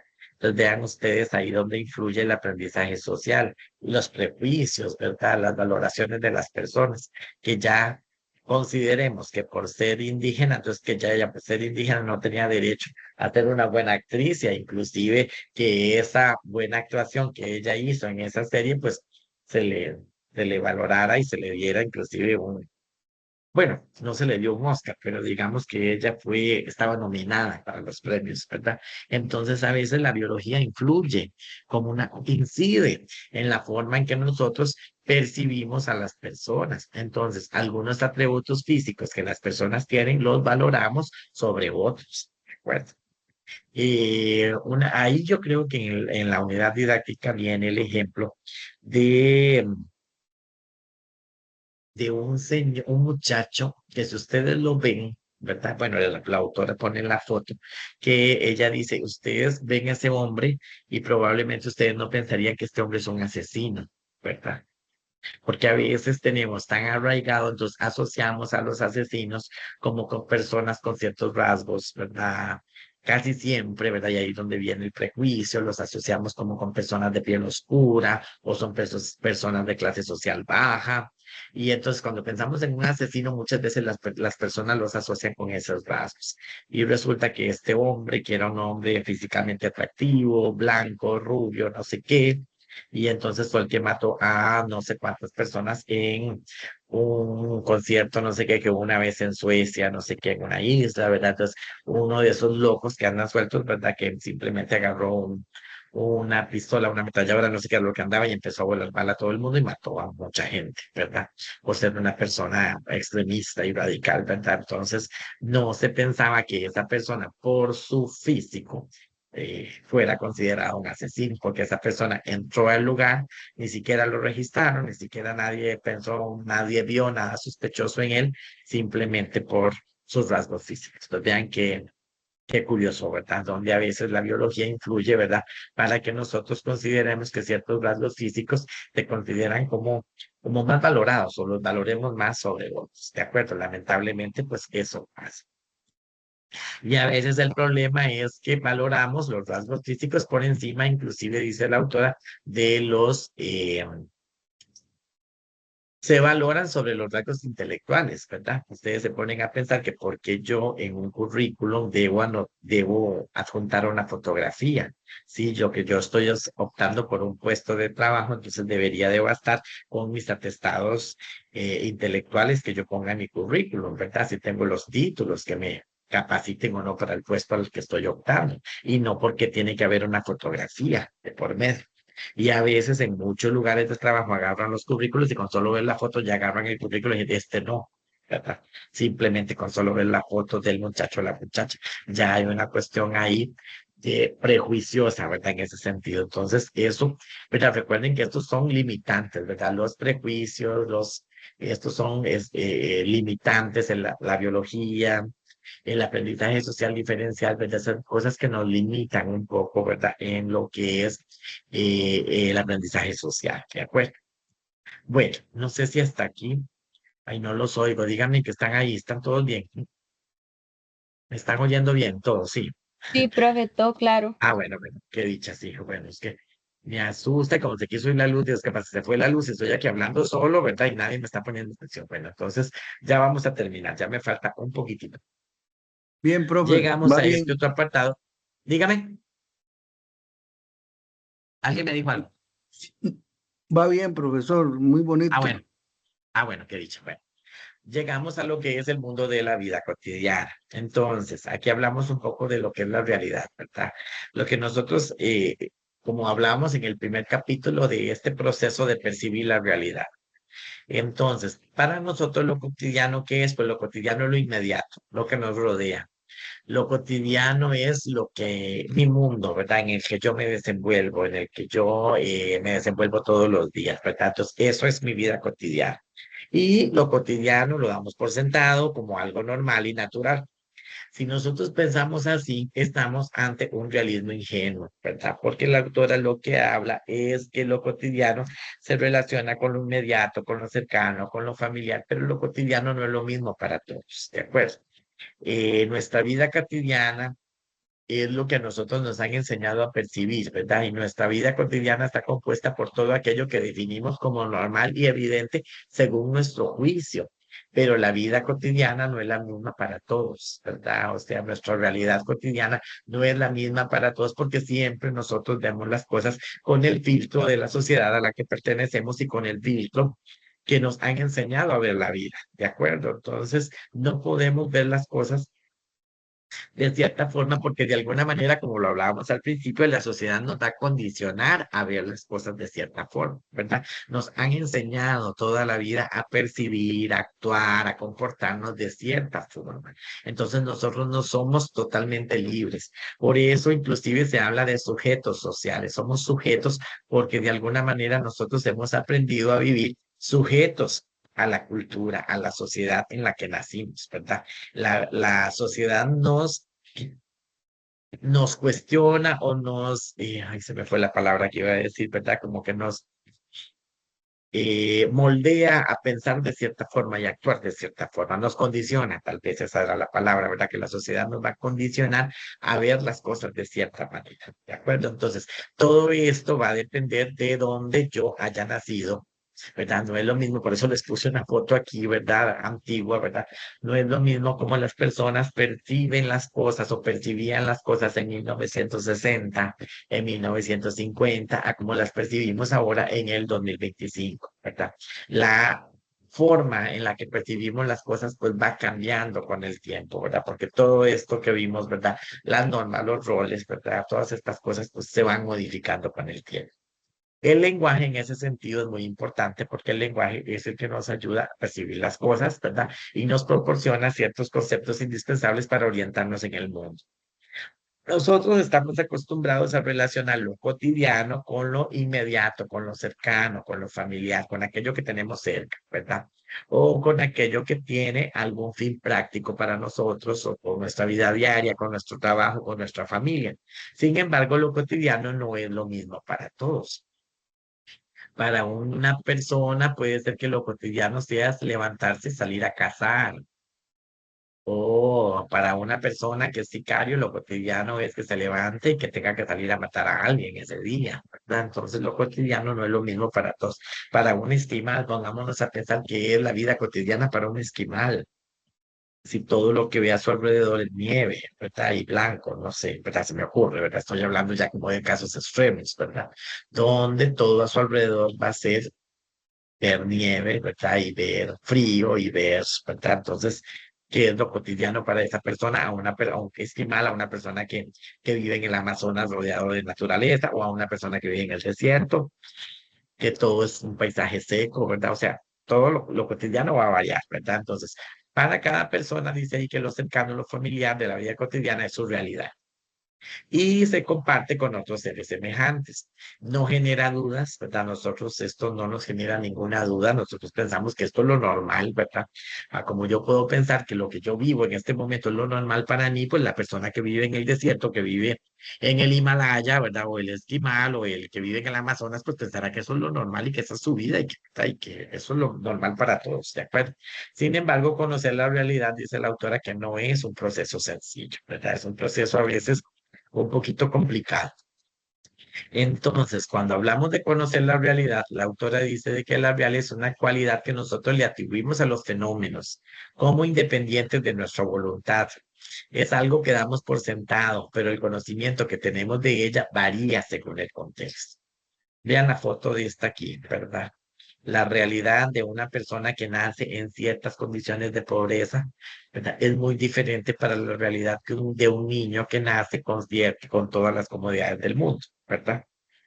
O pensemos ahora lo que está viviendo el mundo en este momento con esta guerra tan terrible que se está dando entre Israel y Gaza.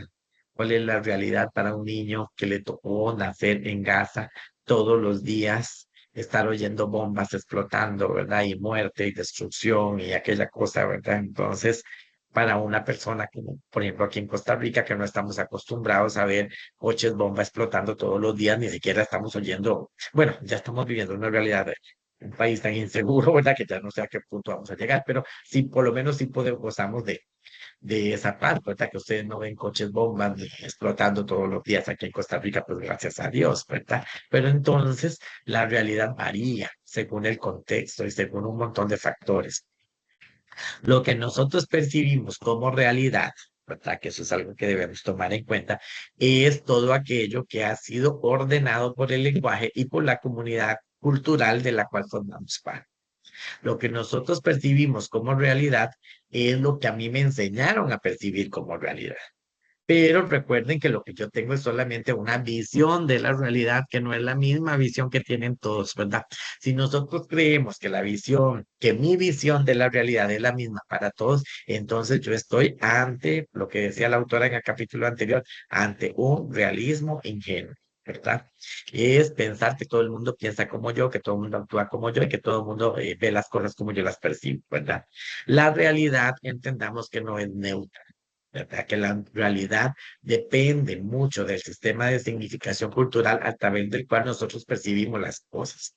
Depende mucho del lugar donde hayamos nacido, depende de un montón de factores, ¿verdad? Como les decía la otra vez, no perciben las cosas igual un niño, un adulto, un anciano, una mujer o un hombre, ¿verdad? Las mujeres perciben las cosas de forma distinta de los hombres, no perciben las cosas, por ejemplo, igual un musulmán, hasta depende de la religión que uno practique, ¿verdad?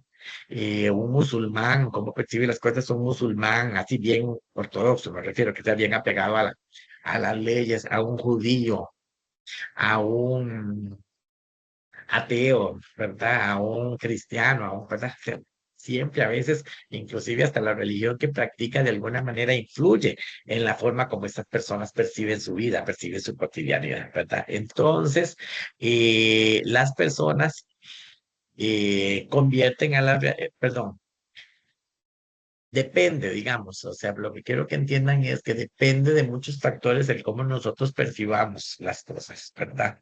Eh, la realidad y lo cotidiano es lo que a nosotros nos han enseñado a interpretar, ¿verdad? Lo que damos por hecho a partir de algo que se llama el sentido común. La realidad es lo que conocemos, lo que hemos aprendido a interpretar según nuestro medio y según nuestro contexto. Entonces, el sentido común es un tipo de saber que nos condiciona a pensar de cierta forma. Es un saber convencional, es un saber, es un tipo de conocimiento como consensuado, ¿verdad? Que de alguna manera nos hace actuar de cierta forma. Se adquiere por medio de la experiencia cotidiana y de forma espontánea. Cuando nosotros decimos a alguien, use el sentido común, es que pensemos como todo el mundo pensaría si estuviera en un lugar. Usar el sentido común es actuar como todo el mundo actuaría si estuviera en el lugar en el que yo estoy, ¿verdad? Entonces es un tipo de saber que nos condiciona a pensar de acuerdo con los patrones y las expectativas del resto, ¿verdad? Con las expectativas del colectivo, de la sociedad. Es común, ¿verdad? Por eso se ya habla del sentido común. Es común porque es compartido por todo el mundo. O sea, es algo, es un tipo de saber, es un tipo de conocimiento que la gente ha usado, que la gente ha aplicado y que de alguna manera ha funcionado. Entonces, como se funciona, la gente lo sigue usando. Lo que pasa es que a veces el sentido común actúa como una limitante, porque si yo siempre pienso, yo siempre actúo, yo siempre hago lo que los demás piensan, actúan y hacen, de alguna manera, eso me va a limitar a que yo no vea otras posibles soluciones a las cosas. ¿De acuerdo? Entonces, por eso es que el sentido común muchas veces actúa como un condicionamiento, ¿verdad? Como algo que muchas veces limita nuestra capacidad, nuestra creatividad, nuestra inteligencia y no nos permite ver más allá. La gente se acostumbra a usar el sentido común y a pensar como todo el mundo piensa y a actuar como todo el mundo piensa. Y entonces muchas veces las personas nos ajustamos al esquema social tan rígido que la sociedad tiene, ¿verdad? Y entonces no vemos más allá de eso, ¿verdad? Entonces es como un condicionamiento, ¿verdad? Una forma de pensar que nos hace actuar casi que como que en automático porque hacemos lo que todo el mundo ha hecho, ¿de acuerdo? Es un tipo de saber, es un tipo de conocimiento que se adquiere por medio de la experiencia cotidiana y no es que sea malo, como les digo, no es que sea malo, más bien si se usa es porque funciona. Lo que pasa es que la gente normalmente no lo somete a críticas, no lo somete a ninguna reflexión, ¿verdad? Y es una forma de experimentar como que todos pensamos igual o todos actuamos igual y por ello a veces como que no nos permite ver otras posibilidades, otras soluciones a las cosas, ¿verdad? Entonces, como que la autora establece que esto es importante que nosotros lo tengamos en cuenta. Y por último, las representaciones sociales, y ya con esto termino, ¿verdad? Voy a ponerles aquí toda la diapositiva. Las representaciones sociales que hacemos de las personas, de los seres y los objetos con los que nos relacionamos son las que nos permiten referirnos a ellos, explicarlos y evaluarlos. Abarcan las creencias, los estereotipos, las opiniones, las actitudes y los valores con base en lo que clasificamos y juzgamos a los otros. Las representaciones sociales nos permiten a nosotros primero tener una comprensión del mundo en el que vivimos. Son la base para cualquier valoración o emisión de juicios sobre un hecho, son un sostén de los procesos comunicativos y condicionan la conducta de todo miembro de la comunidad a pensar de cierta forma. Entonces, digamos que las representaciones sociales son esas ideas que de alguna manera nosotros tenemos y que nos permiten construir realidades, ¿verdad? De cierta forma. Y de alguna manera, pues, influyen en nuestra relación que nosotros tengamos con las cosas y con las personas, ¿de acuerdo? Eh, digamos que es un conjunto organizado de conocimientos que tenemos sobre algún objeto social, ¿verdad? Y esas son las representaciones sociales. Y aquí tenemos algunos conceptos que ya con este, pues ya con esto voy a terminar para abrir el espacio de preguntas, pues ya, tanto yo pensé que me faltaba mucho. Bueno, primero tenemos ideologías. Que la ideología es un sistema de representaciones, la ideología es una forma de pensamiento social general e inespecífica que actúa sobre objetos sociales a la hora de generar juicios y actitudes. Se trata de un conjunto generales de ideas a partir de las cuales las personas se representan o se imaginan la relación con sus condiciones reales de existencia. O sea, la ideología es como ciertas ideas generales que nosotros tenemos sobre la realidad y que son compartidas por un gran número de personas. Normalmente a veces las ideologías son esas ideas, esas corrientes de pensamiento que en ciertas épocas se ponen de moda y que de alguna manera condicionan a las personas a pensar de cierta forma. Digamos, cuando hablamos de una ideología, qué sé yo, ideologías que han estado de moda el comunismo es una ideología. Por ejemplo, lo que hizo Hitler cuando fue la Segunda Guerra Mundial, ¿verdad? fue promover una ideología de odio, ¿verdad? De que la gente pensara que había una raza superior, que era la raza aria, la raza blanca, y que entonces existía una raza judía que había que exterminar, ¿verdad? Por ejemplo. Entonces, con esa ideología, o sea, porque la ideología llega a ser tan arraigada dentro del pensamiento de la persona que entonces la persona actúa según esa ideología. Entonces las personas llegaron a matar, ¿verdad? A miles de judíos, pues yo no se pone a pensar, Hitler, bueno, Hitler era un loco y un demente y todo lo que ustedes quieran, pero sí tenía algo bueno, el tipo este, ¿verdad? Que es que una persona puede influir en el pensamiento y en el comportamiento de miles de personas. Entonces Hitler con esta ideología logró convencer a miles de personas que lo seguían de que todo lo que él estaba haciendo era algo bueno y que era justo y necesario matar judíos a diestra y siniestra, ¿verdad? Entonces, para mí lo peor de Hitler no fue que mandara a matar a más de 4 millones de judíos, sino el hecho de que tuvieran que morir 4 millones de judíos para que al final alguien lo detuviera, ¿verdad? Que, o sea, que nadie se puso a pensar que esa ideología estaba mal, ¿verdad? Entonces pongámonos a pensar un poquito en esto, ¿verdad? Que la ideología mueve a veces a la gente a pensar de ciertas formas, ¿de acuerdo? Y ahí es donde hay que tener también un poquito de cuidado, ¿verdad? O sea, cuál ideología estoy yo siguiendo, qué es lo que me está transmitiendo la sociedad, cuál ideología estamos promoviendo en una cultura como la que vivimos actualmente, ¿verdad?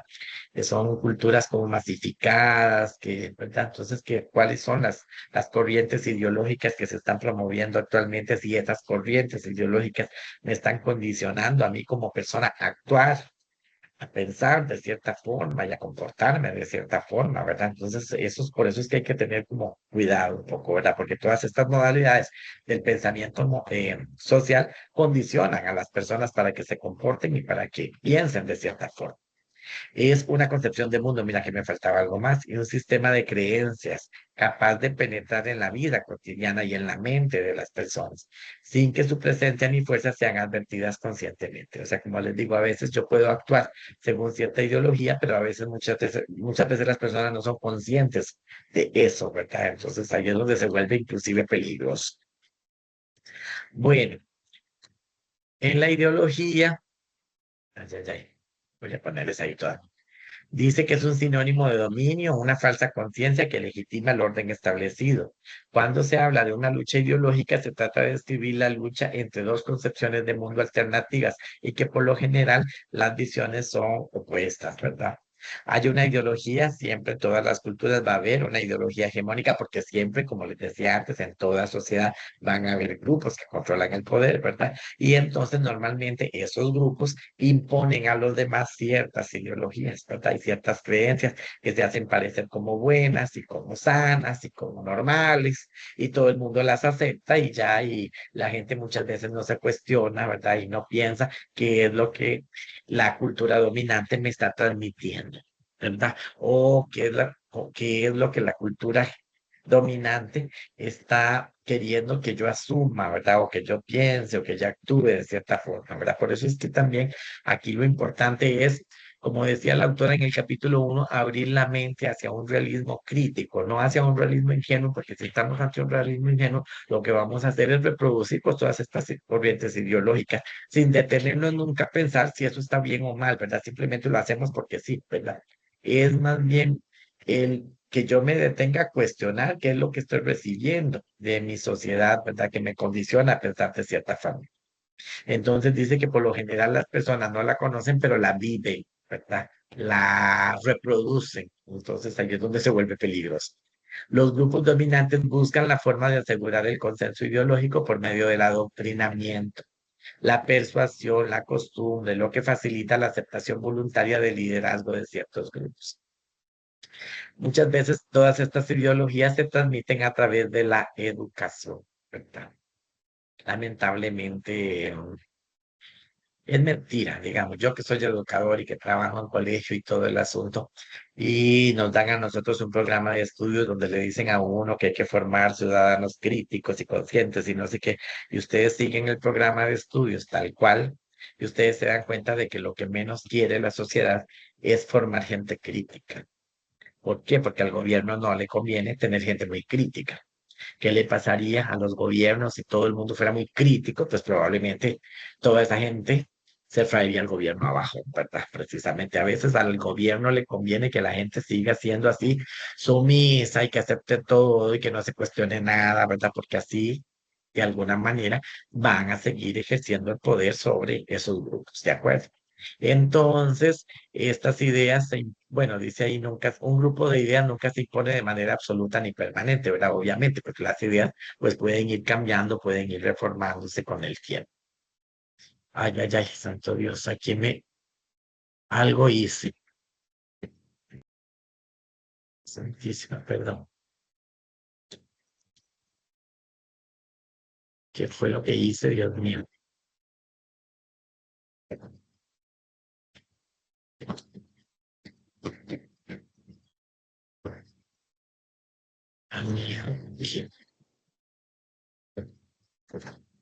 Ay, ay, ay, ¿qué fue lo que toqué aquí? Perdón, disculpa.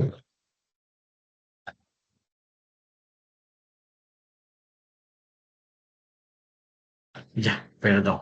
Algo toqué, no sé qué fue lo que toqué, que algo hice que te salió mal.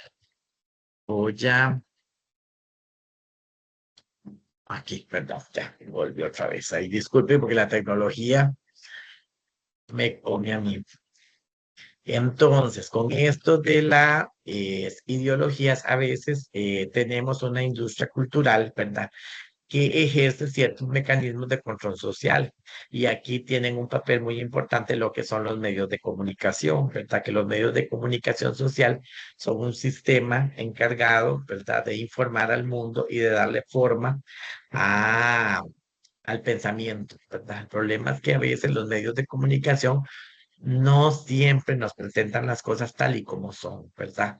Nosotros debemos aprender a leer bien los medios de comunicación, los mensajes que estamos recibiendo por parte de los medios de comunicación y saber exactamente qué es lo que los medios de comunicación nos están transmitiendo, ¿de acuerdo? ¿Por qué? Porque estos medios de comunicación muchas veces la realidad o la información que se transmite aparece distorsionada o aparece de alguna manera condicionada a ciertos intereses de los grupos dominantes, ¿verdad? O sea, recibimos lo que los grupos dominantes quieren que recibamos y es el conocimiento que ellos quieren transmitir para que la gente piense de cierta forma y siga actuando de cierta forma. Entonces, ahí es donde estos medios se convierten como en un condicionamiento social también.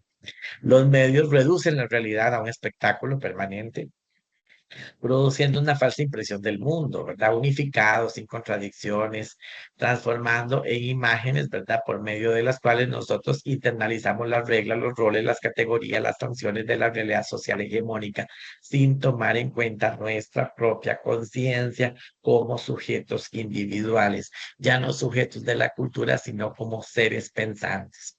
O sea, sí somos sujetos sociales, ¿verdad? La sociedad a veces nos condiciona a pensar de cierta manera, pero nosotros también tenemos la libertad de decidir, ¿verdad? La libertad de tener esta conciencia y de pensar por nuestros propios medios, ¿verdad? Y saber que lo que yo estoy recibiendo es algo que me está condicionando a actuar y a pensar de cierta forma. Entonces yo puedo subvertir esas ideas, ¿verdad? A través de los medios de comunicación masiva se nos inculcan ideologías, se nos inculcan prejuicios, se nos inculcan estereotipos, se nos inculcan ideas erróneas, ¿verdad? Que muchas veces pues tienden a distorsionar la realidad y con ello pues seguir generando ciertos mecanismos de control, ¿verdad? Y obviamente que todos esos mecanismos pues le interesan a los grupos dominantes que se mantengan. Vean, por ejemplo, a veces nosotros cuando hablamos de lo que son los roles, ¿verdad? Ya deberíamos de ir dejando un poquito de lado esos roles tradicionales, ¿verdad? Del hombre y la mujer, el niño y la niña. Ahora, más bien como que la sociedad habla de, ¿verdad? De otros tipos de conductas, pero cuando uno ve mensajes publicitarios como estos, ¿verdad? Entonces lo que están haciendo aquí los medios de comunicación es seguir perpetuando ciertas conductas machistas. Por ejemplo, aquí Día del Niño con sede campeón y Día del Niño con sede cocinera, ¿verdad? Por ejemplo que ustedes dirán, ay, pero es un mensaje de un juguete, no tiene nada de malo. Bueno, no. No es que no tenga nada de malo, es que de alguna manera aquí lo malo es lo que se está transmitiendo a los niños y lo que se le está haciendo creer a los niños, ¿verdad? A las niñas que tienen que seguir asumiendo su rol de madre, esposa, ama de casa, ¿verdad? Y el niño, el rol, otro tipo de rol que le establece la sociedad, ¿verdad? Y que le va a hacer tal vez como más controlador, ¿verdad? De ciertas cosas. Entonces, con los medios de comunicación, de alguna manera se reproducen esos formas de pensamiento. ¿De acuerdo? Bueno, y por último tenemos otras formas de pensamiento social que son las creencias, que son ideas consideradas como válidas, que sirven para orientar nuestras conductas. Normalmente las creencias están influidas por el contexto social dentro del que cada persona ha crecido. Allí influye mucho pues la religión, ¿verdad? Pero no necesariamente, ¿verdad? También hay otras creencias que se asocian a otros ámbitos de la vida, ¿verdad?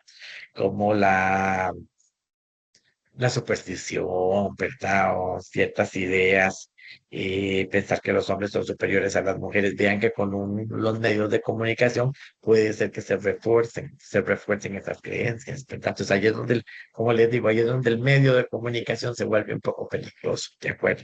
En nuestra percepción de la realidad, sobre todo cuando se trata de niños. Los estereotipos, ¿verdad? Que son un conjunto de creencias acerca de las características atribuidas a un grupo de personas, dando a ese grupo un significado invariable.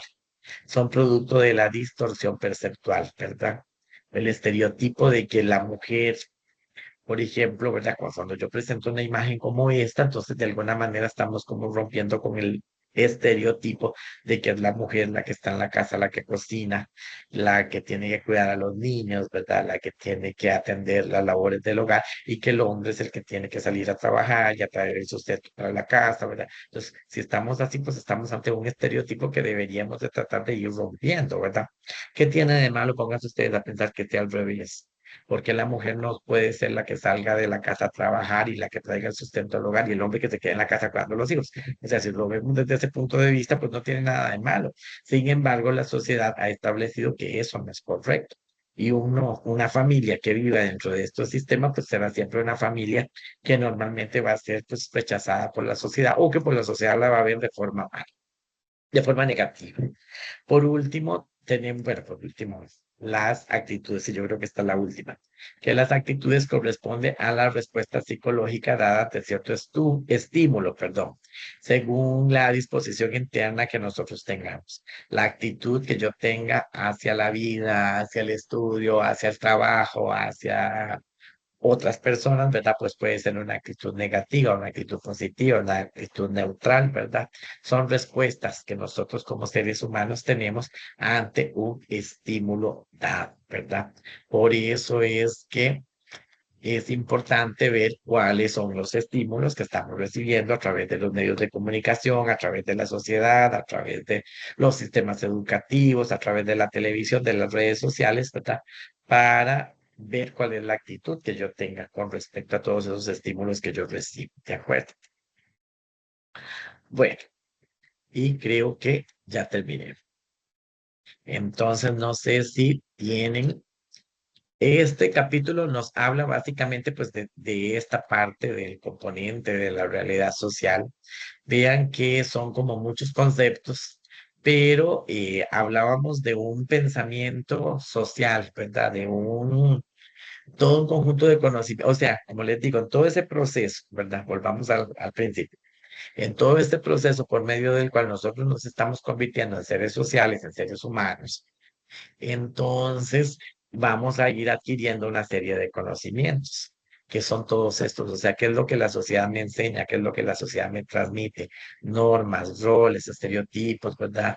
O sea, eso es lo que nosotros nos va a ayudar o nos van a ir inculcando desde pequeños. Entonces, ahí mucho también depende de cuál es la actitud que nosotros tengamos ante todo lo que nosotros recibimos, ¿verdad? Si voy a seguir aceptando y recibiendo las cosas tal y como son, o si mi respuesta va a ser un poco diferente, ¿verdad? Voy a tener una actitud más crítica ante toda la cantidad de estímulos que recibimos, ¿de acuerdo? Bueno, muchachos y muchachas, más o menos a grande, porque este capítulo es largo, es que todos los capítulos son largos. Yo trato más o menos como de sacar lo que yo considere más importante. Entiendan que es difícil y que puede ser que haya cosas que se me hayan quedado por fuera, ¿verdad? Pero espero que ojalá pues hayan entendido un poquito. Ahora sí, yo sé que ya van a ser las 7, pero si tienen alguna consulta, con muchísimo gusto.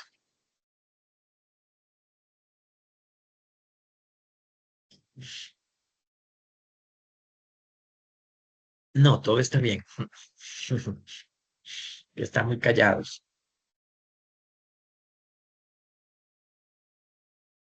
No, profe, yo siento Por mí todo que está claro, profe. fue muy claro Ah, la bueno. información que se nos brindó y muy específico los puntos que debíamos de detallar, ¿verdad?